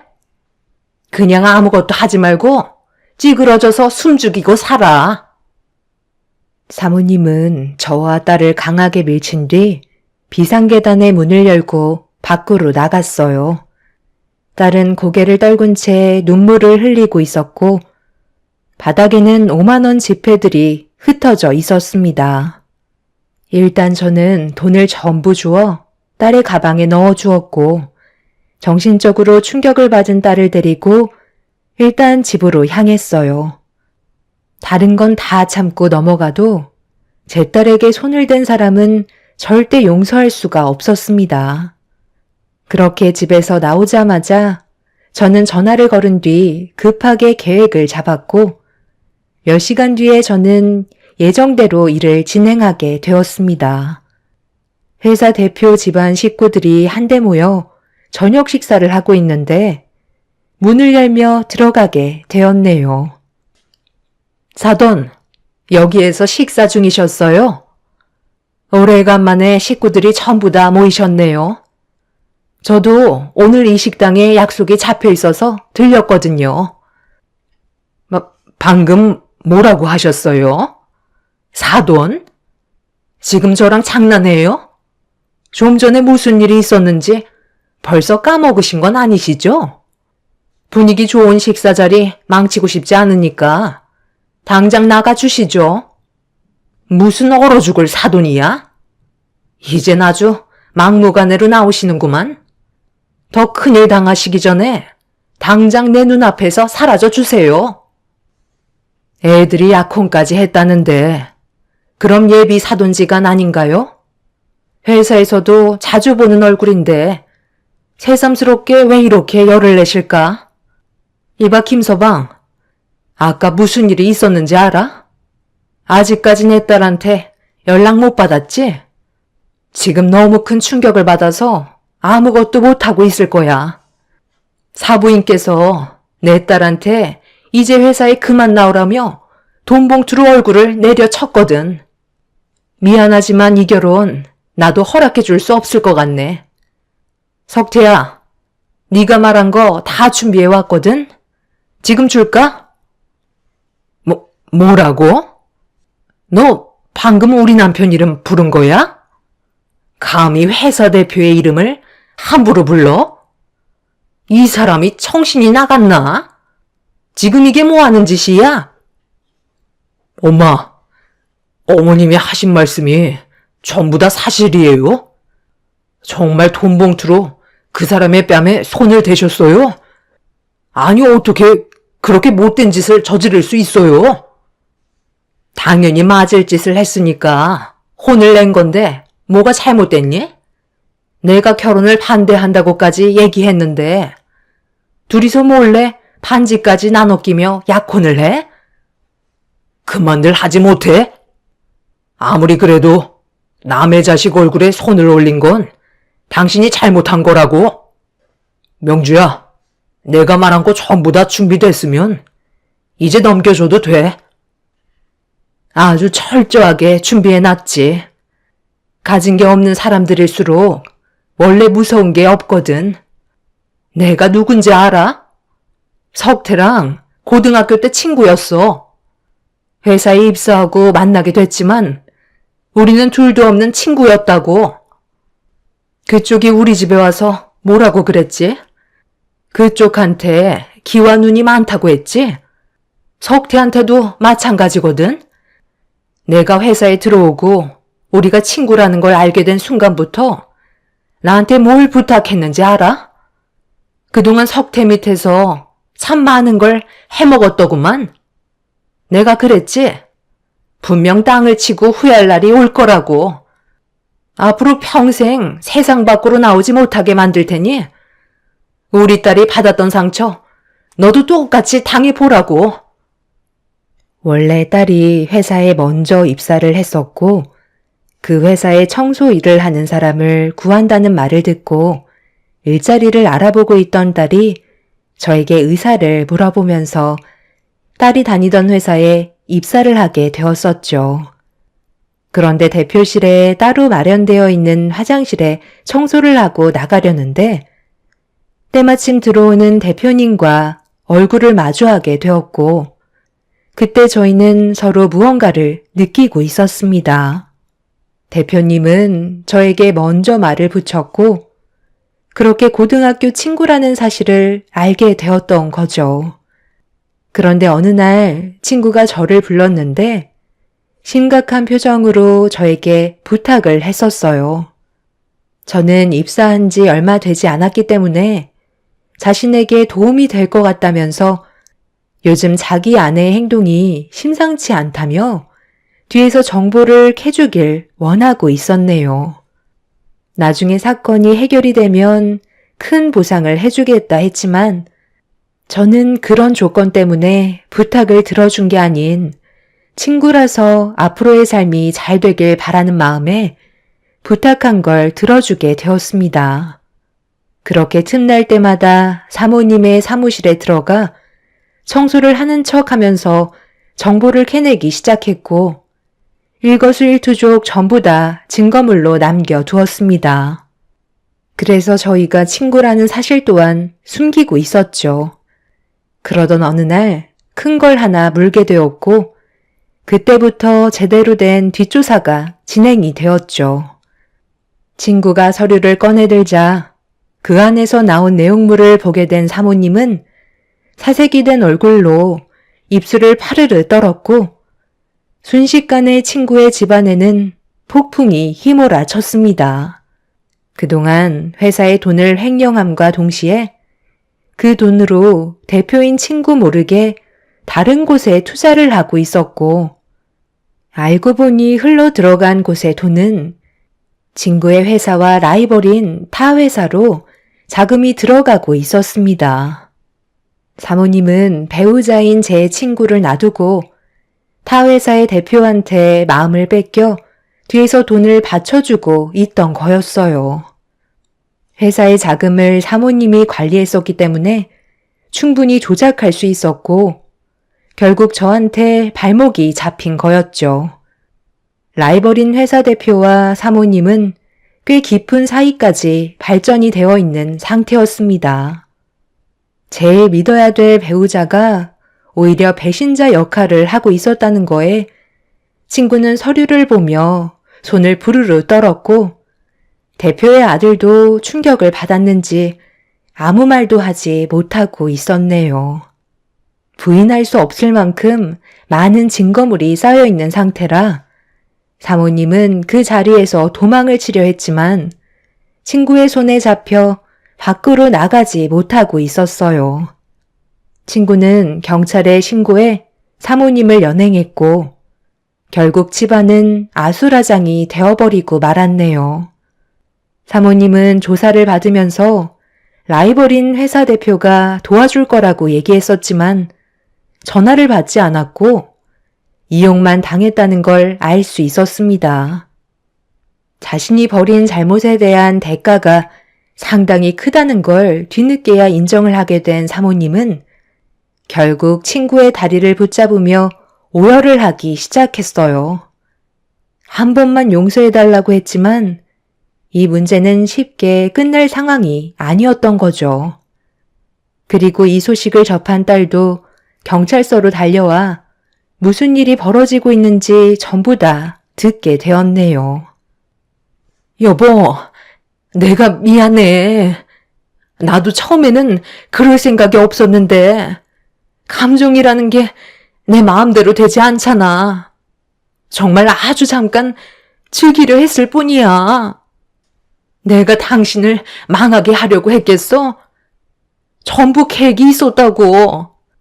그런 식으로 접근을 해서 그 회사를 무너뜨리게 할 작정이었다니까. 당신은 나를 믿어줘야지. 믿어달라고? 마음 주고 몸 줬으면 전부 다 준 거 아니야? 그래서 막대한 회사 자금까지 전부 다 빼돌린 거 아니냐고? 당신이랑 내가 함께한 세월이 몇 년인데 어떻게 나랑 쌍벽을 이루고 있는 그 회사의 대표와 눈이 맞아 나를 버리고 그놈을 택할 수가 있어? 그놈이 얼마나 사악한 놈인지 알면서 그 게임에 넘어가? 우리 회사가 손해본 금액에 대해서는 절대 그냥 넘어가지 않을 테니까 남은 인생 끝까지 돈만 갚다가 세상 떠날 준비하라고. 절대 건드려선 안 될 회사 자금까지 손을 대? 그것도 모자라 바람까지 피우고. 내가 그동안 그 회사 때문에 얼마나 힘들었었는지 뻔히 알면서 모든 기밀 정보까지 전부 다 떠넘겨? 믿었던 당신이 나를 배신한 만큼 절대 용서할 일은 없을 거니까 각오 단단히 하는 게 좋을 거야. 당신의 남은 인생은 앞으로 당신께 아닌 우리 회사의 소유가 된 거고 앞으로 회사를 위해 온몸이 부서져라 일을 해야 될 거야. 손가락 하나 까딱하지 못할 때까지 뽑아 먹을 거니까 그런 줄 알아. 여보, 내가 정말 미안하다니까. 사람은 누구나 실수할 수 있잖아. 충분히 잘못 인정하고 있으니까 우리 일을 더 크게 만들지 말자. 부탁이야. 얘네들 결혼하고 싶대. 그럼 내가 옆에서 모든 걸 봐줘야 되잖아. 아들 결혼식에 내가 빠지면 되겠어? 제발 부탁이야. 해결할 수 있는 방법을 같이 찾아보자. 어차피 당신은 이제 우리 식구가 아니기 때문에 더 이상 관여할 필요 없고 앞으로 있게 될 일들은 내가 알아서 처리할 테니 당신 앞날이나 걱정해. 사부인, 나 좀 도와주세요. 친구라면서요. 그럼 나 대신 설득시켜줄 수 있잖아요. 멀쩡한 가정 파탄 나는 거 보고 싶어요? 제발 한 번만 살려주세요. 정말 웃기시네요. 그 난리를 칠 때는 언제고, 이제야 꼬리를 내리면 뭐가 달라질 것 같아요? 어차피 이 일은 터질 수밖에 없던 거였고, 친구는 그래도 둘이 결혼을 하게 된다면 결혼식이 끝난 이후에 터트리기로 계획을 잡고 있었어요. 그런데 그쪽이 제 딸의 얼굴에 손을 대면서 일정이 좀 더 빨리 당겨진 것 뿐이죠. 결과는 달라질 수 없는 거고, 앞으론 바닥만 보면서 살아가시길 바랄게요. 그리고 지금 당장 제 딸에게 했던 행동에 대해 사과하세요. 친구가 사모님에게 당장 사과를 하라고 소리치자 원하는 대로 해주겠다며 제 딸 앞에 무릎을 꿇고 손이 발이 되도록 빌었습니다. 눈물을 쏟아내면서 자신이 한 행동들에 대해 용서를 구했지만 제 딸이 받은 지울 수 없는 상처는 쉽게 용서받지 못했어요. 사모님은 결국 소송을 당하게 되었고 친구의 회사는 그날 이후 비상사태가 되고 말았네요. 막대한 자금의 손해로 인해 라이벌인 회사를 상대로 소송을 걸면서 큰 싸움이 벌어지고 있는 상황에 제 딸과 친구의 아들은 관계를 지속적으로 유지할 수 없는 상태였어요. 친구의 회사가 쓰러질 정도로 위태로워졌기 때문에 둘은 어쩔 수 없이 결혼을 잠시 보류할 수밖에 없었죠. 상황이 좋아진다면 어떻게 될지 모르겠지만 지금 당장 회사부터 정상으로 되돌려야 하기 때문에 친구 아들은 회사 일에 매진하고 있는 상황입니다. 친구는 저와 따로 시간을 내어 자기 아들과 제 딸의 관계를 진지하게 생각해 볼 거라며 위험을 무릅쓰고 회사를 살려준 노력에 대해 저에게 많은 보상을 해주었고 지금까지도 친구의 회사에서 제 딸과 저는 일을 지원해주고 있습니다. 사모님은 지금 현재 회사의 공금 횡령과 기밀 정보 유출까지 했기 때문에 꽤 오랜 기간 교도소 생활을 면하지 못하게 되었고 나와서도 땡전 한 푼 없이 알거지로 세상을 살아가야 되는 기막힌 상황이네요. 앞으로 제 인생이 또 어떻게 바뀔지 모르겠지만 제 딸과 친구의 아들과의 미래가 좋아지길 바랄 뿐입니다. 모든 게 잘 해결돼서 친구의 집안과 저희 집안이 함께 웃는 날이 하루빨리 왔으면 좋겠네요. 제 사연 들어주신 분들 진심으로 감사드립니다. 안녕하세요. 서울에서 직장을 다니다가 올해 부산으로 내려와 정착하며 살아가고 있는 33살 여자입니다. 사람도 많고 바쁘게 움직이는 서울에서 살다 고향인 부산으로 내려온 지도 3개월째네요. 작년 이맘때쯤에 제게 기적 같은 일이 일어났고 이 자리에서 그 기적 같은 일을 나눠보려고 합니다.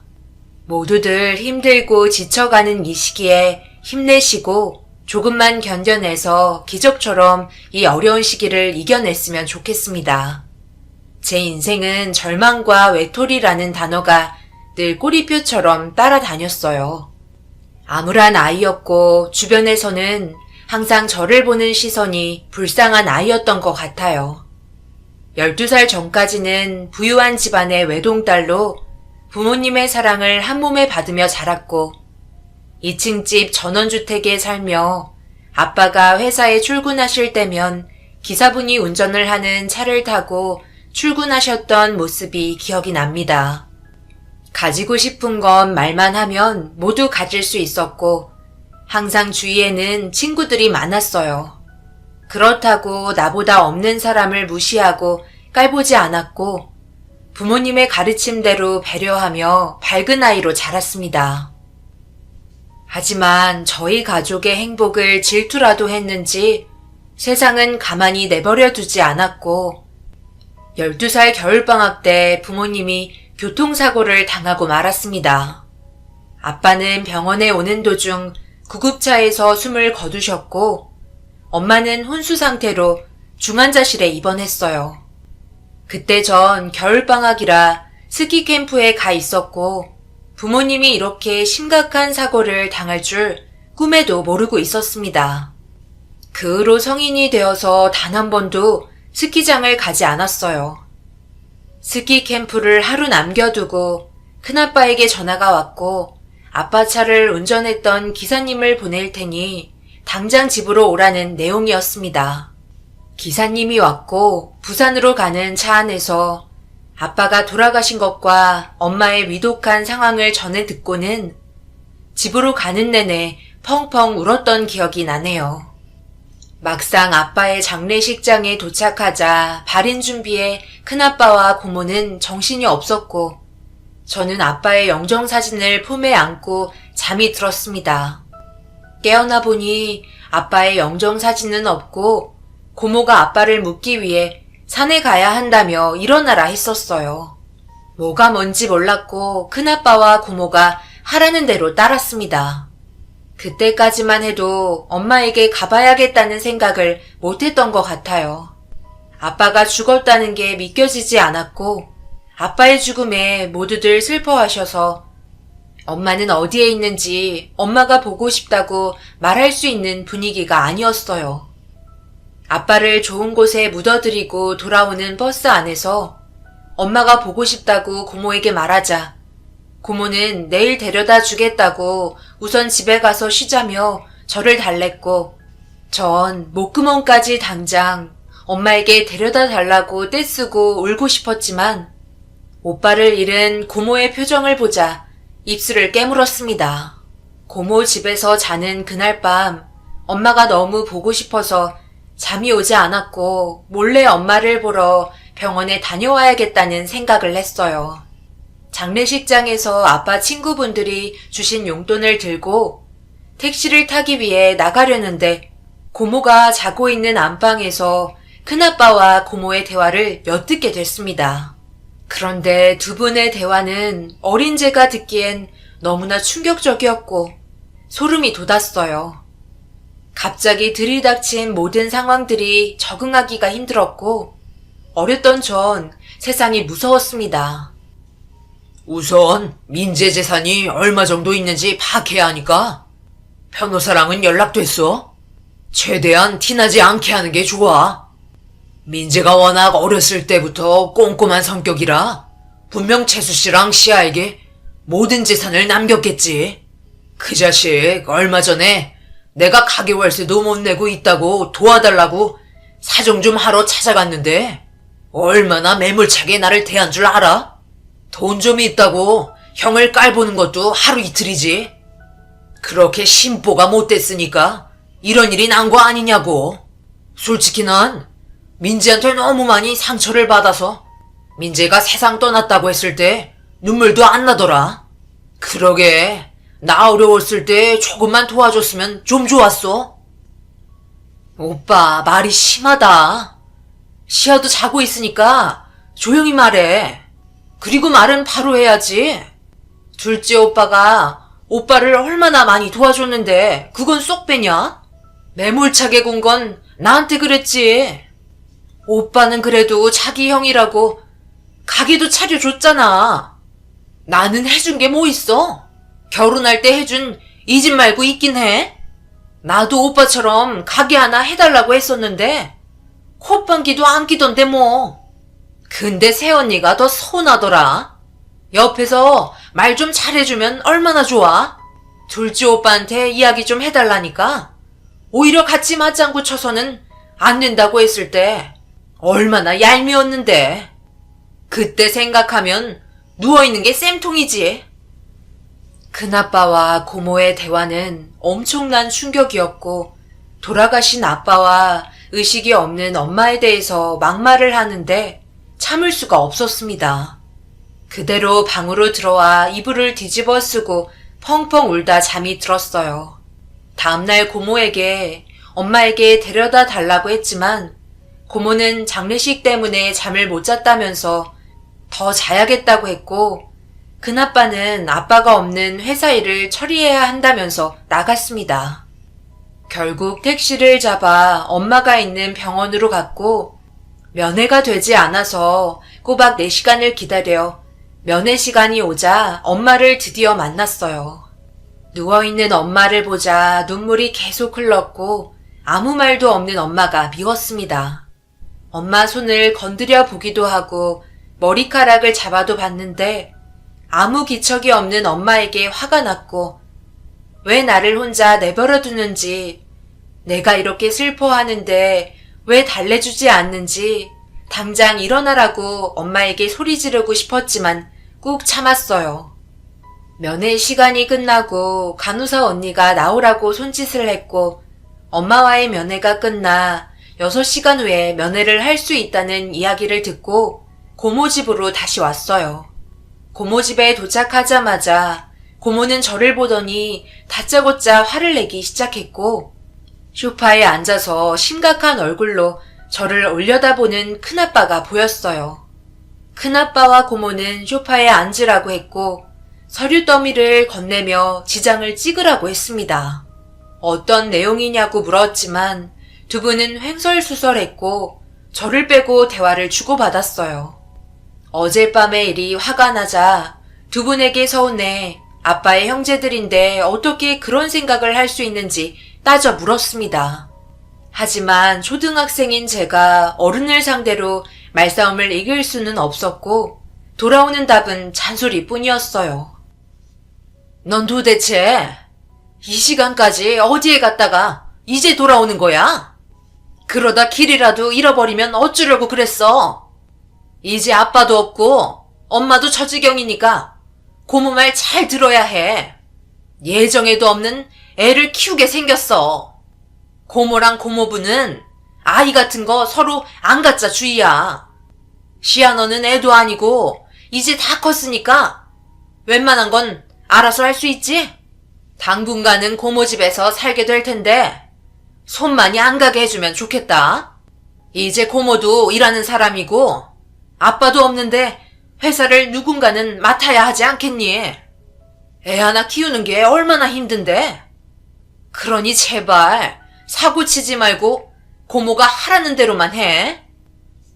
민재 회사를 꼭 네가 맡겠다는 말처럼 들린다. 위아래가 있는데 벌써부터 네가 그렇게 나오면 안 되지. 우선 그 이야기는 나중에 하고 이 서류에 네 지장 좀 찍어라. 별 내용은 아니고 네 아빠 명의로 된 재산인데 아직 어리니까 깊게는 알 필요 없고 그냥 네가 엄마랑 아빠 대신에 찍는다고 생각해. 그리고 앞으로 고모가 네 엄마 아빠 노릇 해줄 테니까 고모 말 잘 듣고 지내라. 우리도 갑자기 이렇게 돼서 정신이 없어서 그래. 그리고 내가 얼핏 들었던 것 같은데 아빠가 해운대 쪽에 빌딩 하나 있다고 하지 않았든? 예전에 사놓은 게 있다고 한 것 같은데. 큰아빠, 고모, 저 도장 안 찍을래요. 엄마 깨어나면 엄마한테 물어보세요. 이런 거 함부로 하면 안 되는 거잖아요. 어제 두 분이서 하는 이야기 다 들었어요. 이런 소리를 아빠가 들었다면 얼마나 슬프겠어요? 솔직히 큰아빠랑 고모는 아빠 돌아가시기 전에는 자주 얼굴도 안 보여주시더니 아빠 돌아가시고 나니까 이러는 거 이해가 안 돼요. 아빠 다시는 안 보겠다며 의절하겠다고 한 건 큰아빠였잖아요. 엄마 일어나면 이런 거 해도 늦지 않을 것 같아요. 두 분이서 이렇게 하시니까 꼭 아빠 세상 떠나기만을 기다린 사람처럼 보인다고요. 두 분 다 나빠요. 어떻게 우리 아빠를 그렇게 말해요? 얘 좀 봐라.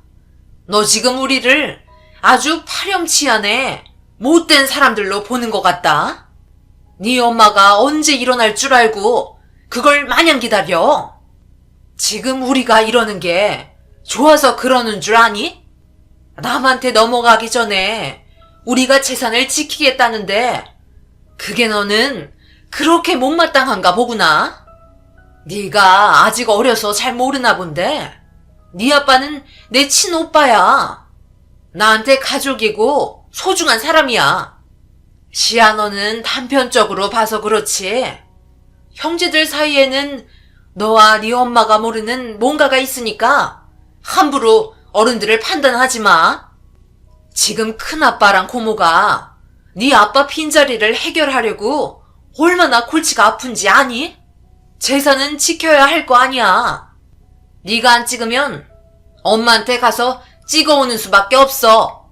그러니 찍어. 그리고 엄마가 안 깨어나면 어쩌려고 이런 식으로 나오니?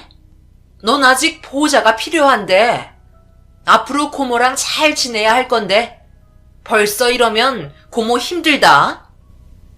고모와 큰아빠의 말이 무서웠고 이미 두 분의 마음속에는 엄마는 영원히 누워있는 사람이었어요. 방학 동안 매일 병문안을 갔고 점점 엄마가 호전되고 있다고 느꼈지만 엄마는 일어날 기미가 전혀 보이지 않았습니다. 방학이 끝나고 개학을 하면서 매일 가던 병문안이 이틀에 한 번, 3일에 한 번씩 가다가 어느 순간 저도 모르게 주말만 엄마를 보러 가게 될 만큼 엄마의 부재가 익숙해질 때쯤이었어요. 학교에 있는데 고모가 학교로 데리러 왔고 뭔가 분위기가 심상치 않았습니다. 고모에게 어디 가냐고 물었는데 엄마한테 간다면서 엄마가 돌아가셨다는 말을 했고 그 말에 눈물이 흘러야 하는데 아빠의 장례식장으로 가는 때보다 많은 눈물은 흐르지 않았어요. 어린 나이였지만 엄마가 어쩌면 깨어날 수 없을지도 모른다고 생각했었던 것 같아요. 그래서 자주 엄마가 없는 빈 병실을 생각했던 적이 있었습니다. 큰아빠와 고모는 제 걱정을 한다는 빌미로 제가 장례식장에 오는 것을 말렸고 발인 날 엄마와 함께 아빠가 있는 산으로 갔습니다. 아빠 옆에 엄마를 묻고 두 손으로 흙을 던지는데 그제서야 눈물이 마구 나왔어요.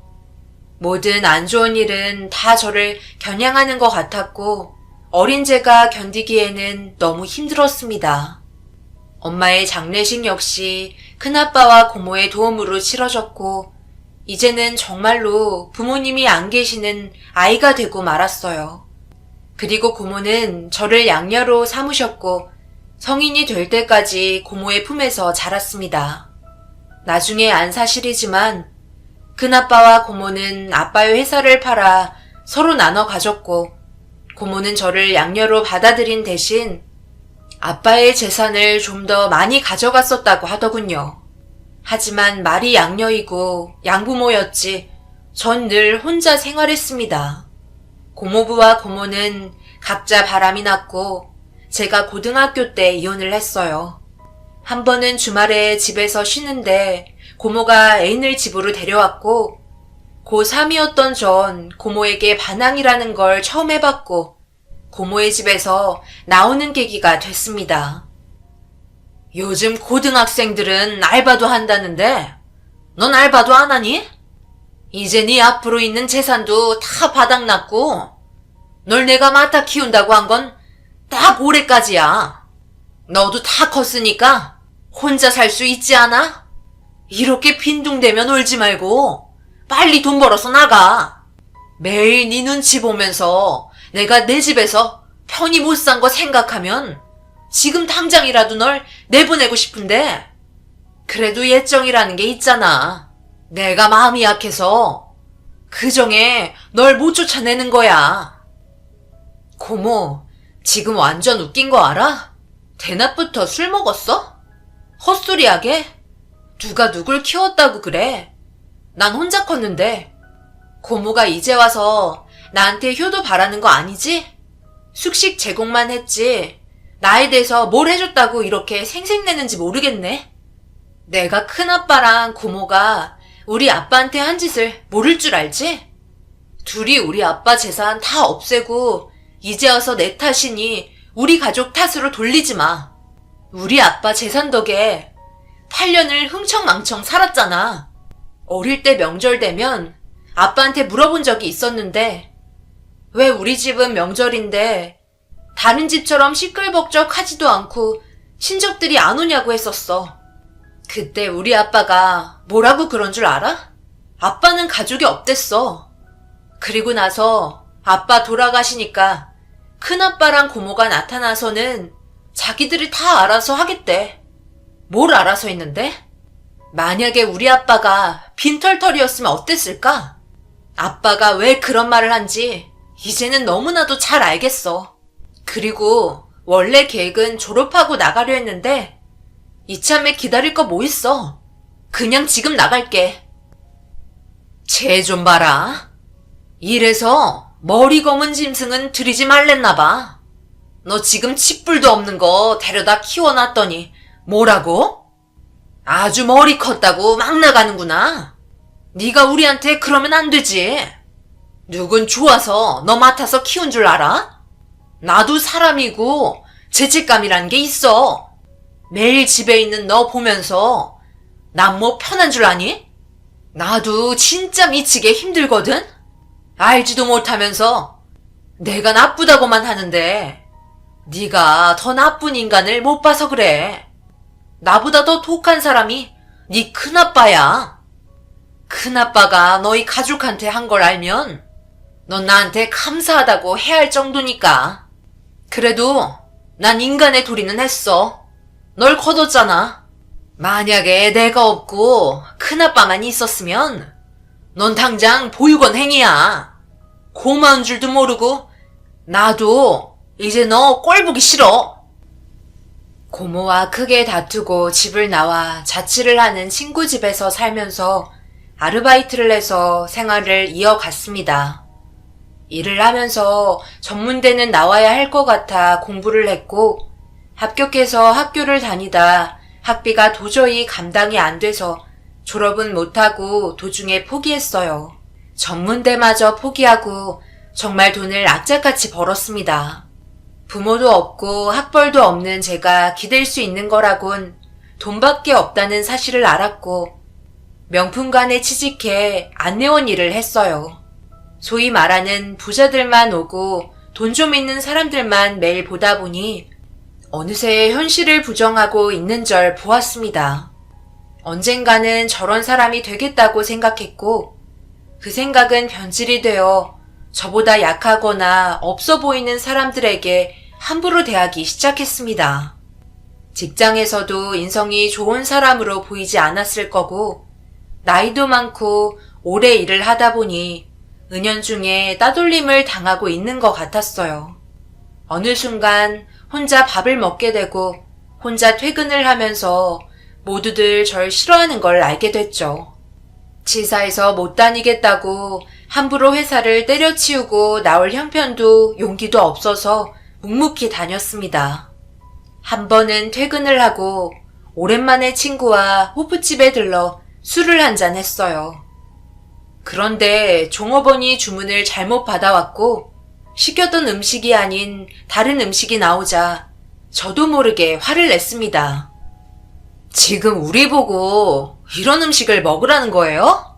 주문 하나도 못 받으면서 어떻게 일을 해요?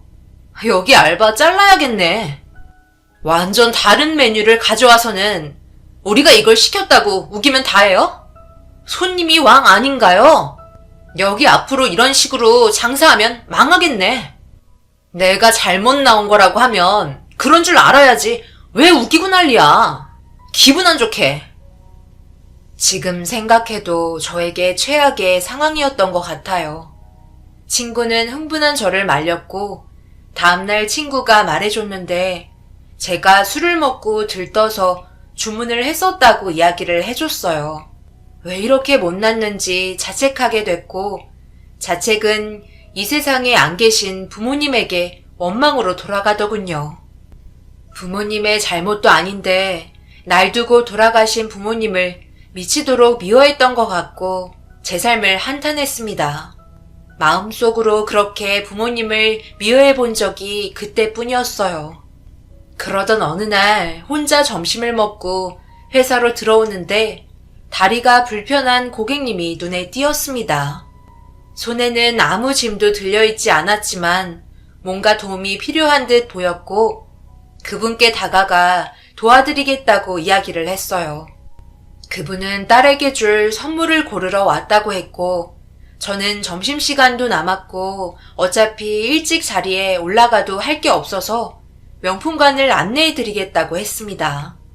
고객님은 딸을 오래간만에 만났는데 어떤 선물을 해야 할지 몰라서 난감해하고 있었고, 전 이것저것 추천을 해드렸어요. 고객님의 딸이 제 또래라는 말에 솔직히 제 취향대로 고객님께 추천을 드리면서 알게 모르게 가슴이 뭉클했습니다. 나도 엄마가 있었더라면 함께 쇼핑을 했을 텐데 하는 생각이 들었고, 외로운 회사 생활까지 생각이 나자 그만 명품 가방 매장에서 눈물을 보이고 말았습니다.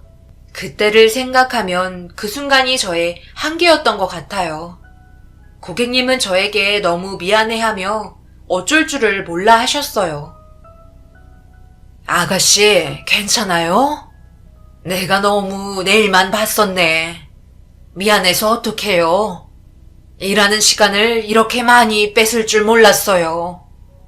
아가씨랑 이곳저곳 둘러보니 시간 가는 줄도 모르고 쇼핑을 한 것 같네요. 이제 살 만큼 샀으니까 안 도와줘도 돼요. 아, 죄송합니다. 제가 원래는 잘 울지 않는데 저도 모르게 눈물이 나왔네요. 실은 제가 부모님이 안 계시거든요. 고객님을 보니까 갑자기 부모님이 생각이 나서 눈물이 나왔나 봐요. 제가 도와드린다고 해놓고 기분을 망치게 해드려서 죄송합니다. 그게 무슨 소리예요? 기분을 망치다니요. 난 오히려 쉽게 쇼핑을 해서 좋았고, 아가씨 아니었으면 이 넓은 곳을 아픈 다리로 돌아다녀야 했을 거예요. 힘든 일이 있나 본데 기운내요. 안 좋은 날도 있으면 좋은 날도 있더라고요. 고객님에게 사과를 했고 헤어지려는 순간 갑자기 저를 붙잡으며 손에 쇼핑백들을 쥐어주었습니다.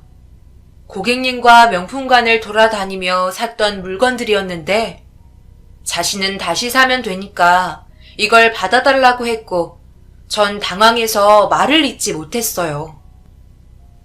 내가 꼭 우리 딸 같아서 그래요. 요즘 젊은 사람들이 얼마나 살기 힘들어요. 외국은 안 가봤지만 미국 같은 나라는 팀 문화라는 게 있대요. 도움을 받고 그 보답을 하는 거죠.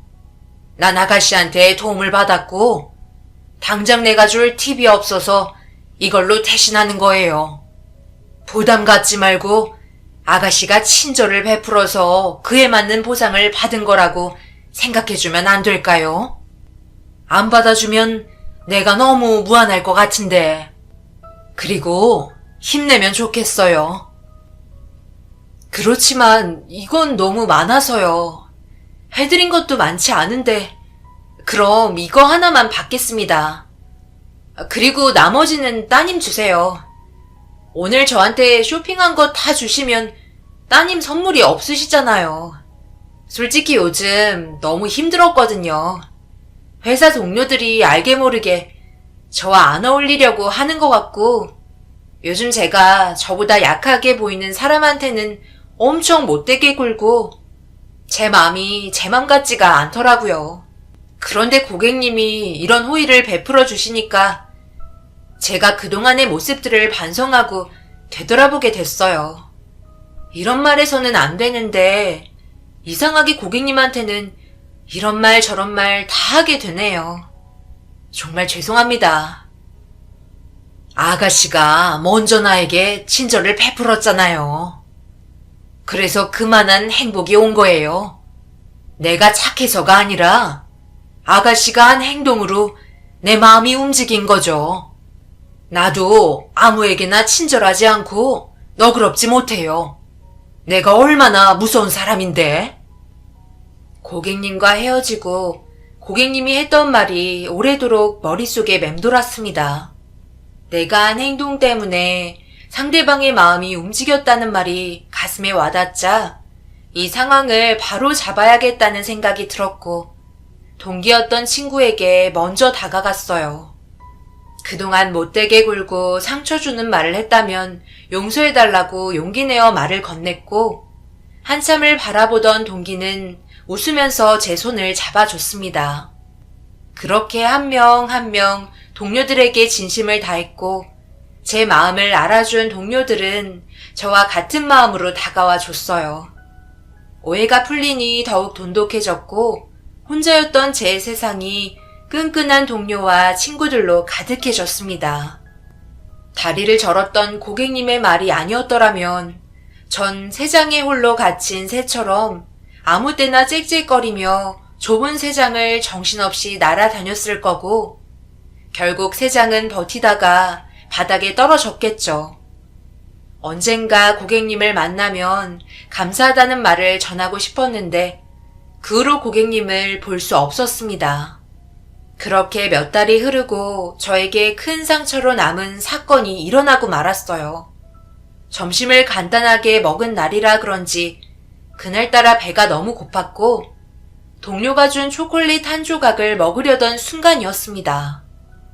입을 가리고 다른 고객님들이 안 보는 틈을 타 재빨리 초콜릿을 입에 넣었는데 그때 선글라스를 낀 고객님이 매장으로 들어왔고 인사할 타이밍을 놓친 저는 그만 가볍게 목례를 해버렸어요. 입안에 들어간 초콜릿을 서둘러 녹이는 것에 정신을 팔고 있을 때 선글라스를 낀 고객님이 제 앞으로 오더니 제 뺨을 순식간에 올렸습니다. 피할 겨를도 없었고 매장이 얼음처럼 차가운 분위기가 되자 사람들이 몰려들기 시작했어요. 지금 인사를 그것밖에 못하지? 손님이 왔는데 목 운동해? 어디서 목만 살짝 내리고 말아? 도대체 교육을 어떻게 시키길래 이렇게 난장판이야? 기분 좋게 돈 좀 쓰고 가려고 왔는데 너같이 대충 하는 인사를 내가 받으면 돈 쓸 기분이 나겠니? 당장 사과하지 못해? 무릎 꿇고 사과 안 하면 나 절대 안 갈 줄 알아? 아수라장이 된 매장 소식을 듣고 매니저가 달려와 저에게 무릎을 꿇으라고 지시했고 매니저는 연신 선글라스 낀 고객에게 머리를 숙였습니다. 나오려는 눈물을 참으며 고객님 앞에 무릎을 꿇었고 죄송하다는 말을 했습니다. 동료들은 몰려온 손님들을 내보냈고 매니저는 고객님을 달래기 시작했어요. 아무도 저를 거들떠보지 않는 상황에 고개 숙인 저에게 누군가 손을 내밀었고 그분의 얼굴을 보자 놀라 입을 틀어 막았습니다. 저를 일으킨 고객님은 다리를 절었던 고객님이었고 제 손을 잡으신 고객님은 매니저 옆에 있는 고객님의 선글라스를 낚아채 바닥에 떨어뜨리고 사람들이 보는 앞에서 밟았습니다. 이게 얼마짜리 안경인데 당신 지금 무슨 짓이야? 저 직원 가족이라도 돼? 행색을 보니까 별것도 아닌 것 같은데 이게 얼마짜린 줄 알고 겁도 없이 안경을 깨트려? 당신이 지금 입은 것, 신은 것, 들고 있는 것 다 합쳐도 이 안경 하나는 못 사는데 지금 알고 깨트린 거야? 없는 사람들이 자존심은 있어서 당장 이 안경 물어내! 여기요. 이분한테 여기 매장에 있는 안경 다 줘요. 내가 다 살 테니까. 대신 이 직원한테 사과하라 그래요. 매니저라는 사람이 상황을 이렇게 판단하지 못해서 어떡해요? 누가 봐도 지금 이 사람이 심했잖아요. 당신 직원 뺨을 쳤는데 저런 사람 앞에 고개를 숙인다는 게 말이 됩니까? 때린 건 저 사람이 먼저 했으니까 당장 사과 안 하면 신고할 줄 알아요? 그 순간 고객님은 제 영웅이었고 너무나 감사했습니다. 선글라스 낀 고객은 황당해하며 매니저에게 자신의 편이 되어달라는 도움의 눈빛을 보냈고 매니저는 매몰차게 거절했어요. 그리고 선글라스 낀 고객에게 정중히 말했습니다. 고객님이 먼저 물리적 힘을 가했기 때문에 직원인 저에게 사과를 해달라고 부탁했고, 선글라스 낀 고객은 마지못해 사과를 했어요. 다리를 저는 고객님은 매장에 있는 명품 선글라스를 디자인별로 다 구매했고, 저에게 갑질한 고객에게 다가가 안경이 들어있는 쇼핑백을 바닥에 던지다시피 내려놓았습니다. 순간 몇 초의 정적이 흘렀고, 선글라스 고객은 긴장한 듯 목소리를 떨며 이야기했어요. 뭔데? 누군 이런 거 살 돈이 없어서 안 산 줄 알아? 직원 교육이 엉망이니까 내가 이러는 거잖아. 내가 이렇게 해야 한다고 기분이 풀릴 줄 알아? 어디 사람을 없는 사람 취급해? 나도 있을 만큼 있는 여자라고. 네 말대로 어디 사람을 그따위로 취급해? 넌 어디서 그렇게 배웠니? 네가 했던 말과 행동 오늘 잘 새겨둬. 어디 가서 이런 꼴 당할 때 이 아가씨는 함께 해주는 사람이 있지만 당신한테는 아무도 손 내밀어줄 사람이 없을 테니까. 이 선글라스는 그때를 대비해서 내가 당신한테 주는 거야. 반드시 당신도 이 아가씨가 겪은 수모와 모멸감을 그대로 느낄 날이 오겠지. 그럴 때 이 딱딱한 선글라스가 얼마나 당신을 위로해줄지. 가지고 당장 나가! 고객은 무척 당황해했고 그냥 가려다 다시 돌아와 선글라스가 든 쇼핑백들을 챙겨 자리를 떠났습니다. 매니저는 다리를 저는 고객님께 인사를 했고 저도 그분께 고개를 숙여 진심을 다해 감사의 인사를 했습니다. 고객님은 그럴 필요 없다면서 저를 일으켜 세웠고 제가 다친 곳은 없는지 살폈습니다. 너무나 감사했고 마치 엄마가 살아 돌아온 것만 같았어요. 그런데 멀리서 누군가 엄마를 찾는 목소리가 들렸고 고객님의 딸이 달려왔습니다. 엄마, 내가 한참 찾았잖아. 여기 온다고 말을 해야지. 난 어디 갔나 했네. 여기에서 뭐 사려고 온 거야? 저번에 사준 것도 아직 많으니까 그만 사고 우리 밥이나 먹으러 가자. 배고파 쓰러질 것 같아. 내가 정말 맛있는 걸로 쏠게. 순간 두 모녀의 모습이 너무나 부러웠습니다. 고객님은 직원과 저의 인사를 받으며 사라지셨고 도저히 일이 손에 잡히지 않아 어떻게 일을 하고 집에 돌아왔는지 기억이 나질 않았어요. 그나마 내일이 쉬는 날이었기 때문에 집으로 가는 발걸음이 가벼웠습니다. 다음날 아침 일찍 전화가 울렸고 큰아빠였어요. 너 오늘이 무슨 날인 줄 알고 잠을 쳐자. 당장 가게로 와. 오늘 개업날인 거 몰라? 고모가 네가 서빙 도와준다고 해서 사람도 안 구했단 말이야. 너 안 오면 당장 급하게 사람 구할 데도 없어. 빨리 와라. 안 오면 큰아빠 성질 알지? 큰아빠는 국밥집과 고기를 파는 가게를 오픈했고 그날이 하필 제가 쉬는 날과 겹치는 바람에 아침부터 일을 도우라는 전화가 온 거였어요. 아무런 저항도 못한 채 피곤한 몸을 끌고 큰아빠 가게로 향했습니다. 고모는 이미 친구들을 데려와 식사를 하며 웃고 있었고 개업날인지 가게 안은 손님이 바글바글 했어요. 큰아빠는 정말 아르바이트생을 구하지 않았고 제가 오자마자 유니폼을 주며 일하라고 했습니다. 유니폼을 입고 나오는데 가게 안이 이상하게 어수선했어요. 고모는 안 어울리는 웃음을 짓고 있었고 큰아빠는 분주하게 상을 차리고 있었습니다. 큰아빠에게 뭘 하면 되냐니까 지금 대표님이 우리 가게에 오고 있다니까 상 차리라는 말을 했고 기대에 찬 큰아빠는 가게를 정돈하기 시작했어요. 드디어 대표라는 분이 왔고 평소처럼 인사를 하고 고개를 드는데 다리를 저은 고객님이었습니다. 알고 보니 그분은 나름 지역에서 유명한 음식 체인점 대표였고 큰아빠의 가게를 방문한 거였어요. 이런 일은 드문 일이어서 큰아빠는 자신이 뭐라도 된 것 마냥 행동했습니다. 그 모습을 씁쓸하게 보고 있는데 고객님이 저에게 다가오면서 제 손을 잡았고 절 기억해주는 것에 감사함을 표현했습니다. 그런데 고객님이 절 근사하게 차려진 상으로 데려가 앉혔고 같이 식사를 하자고 했어요. 큰아빠와 고모는 어리둥절했고 저를 끌어내려 했지만 고객님은 단호한 말과 표정으로 저와 식사를 하겠다는 말을 했고 두 분은 그런 모습을 바라만 보고 있었습니다. 당황했지만 명품관에서도 과한 배려와 친절이 있었기 때문에 원래 그러신 분인가 싶어 아무렇지 않게 고객님과 식사를 했어요.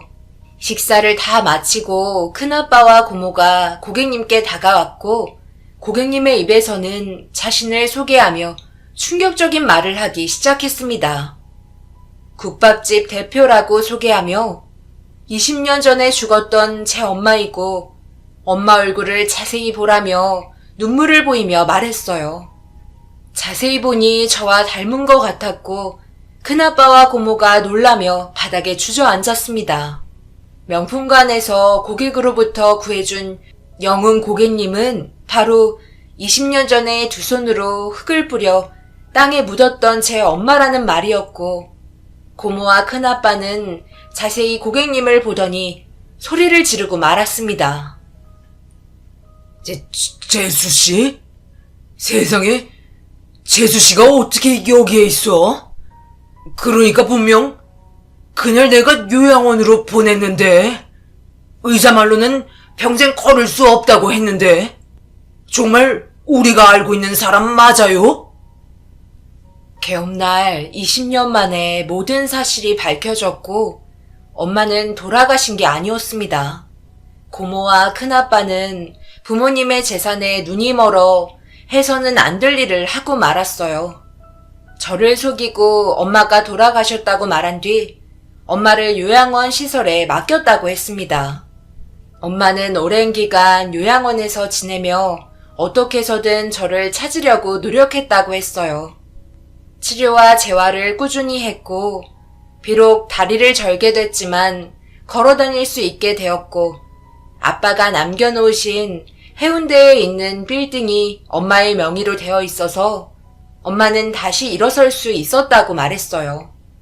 자신이 성공을 해야 큰아빠와 고모에게 당당하게 나타날 수 있었다고 생각했고 그동안 독립해서 살고 있는 저를 찾으려고 사람을 붙여서 제가 명품관에서 일하게 된 사실을 알게 되셨고 어떻게 해서든 도움을 주고 싶어서 그렇게 제 앞에 고객으로 나타나신 거라고 했어요. 명품관에서 만난 딸은 현재 5년 전에 재혼을 해서 같이 살게 된 가족이라고 말해줬습니다. 엄마는 큰아빠와 고모가 한 짓에 대한 증거를 이미 많이 찾아놓았고 변호사와 재판을 위해 준비하고 있었다고 해요. 큰아빠와 고모는 엄마에게 무릎을 꿇으며 20년 전에 자신들의 잘못을 빌었습니다. 저에게 일어난 일은 기적이라고 말했지만 솔직히 상상도 못할 일이고 일어나서는 안 될 일인 것만은 분명합니다. 하지만 20년 동안 엄마가 없이 살아온 저에게는 이 상황이 모두 기적 같고 그저 지금이라도 엄마와 함께 할 수 있어서 감사할 뿐입니다. 곧 여름이 다가오면 엄마의 생신이 옵니다. 20년 만에 함께하는 첫 생신을 엄마에게 잊지 못할 추억으로 남겨드리고 싶어서 이렇게 사연을 올리게 됐어요. 엄마가 많은 사람들에게 축하받고 앞으로 저와 절대 헤어지는 일 없이 오래도록 함께 했으면 좋겠습니다. 그동안 하지 못했던 20년간의 공백을 서로 의지하고 사랑하면서 보냈으면 좋겠어요. 긴 사연 들어주셔서 감사합니다.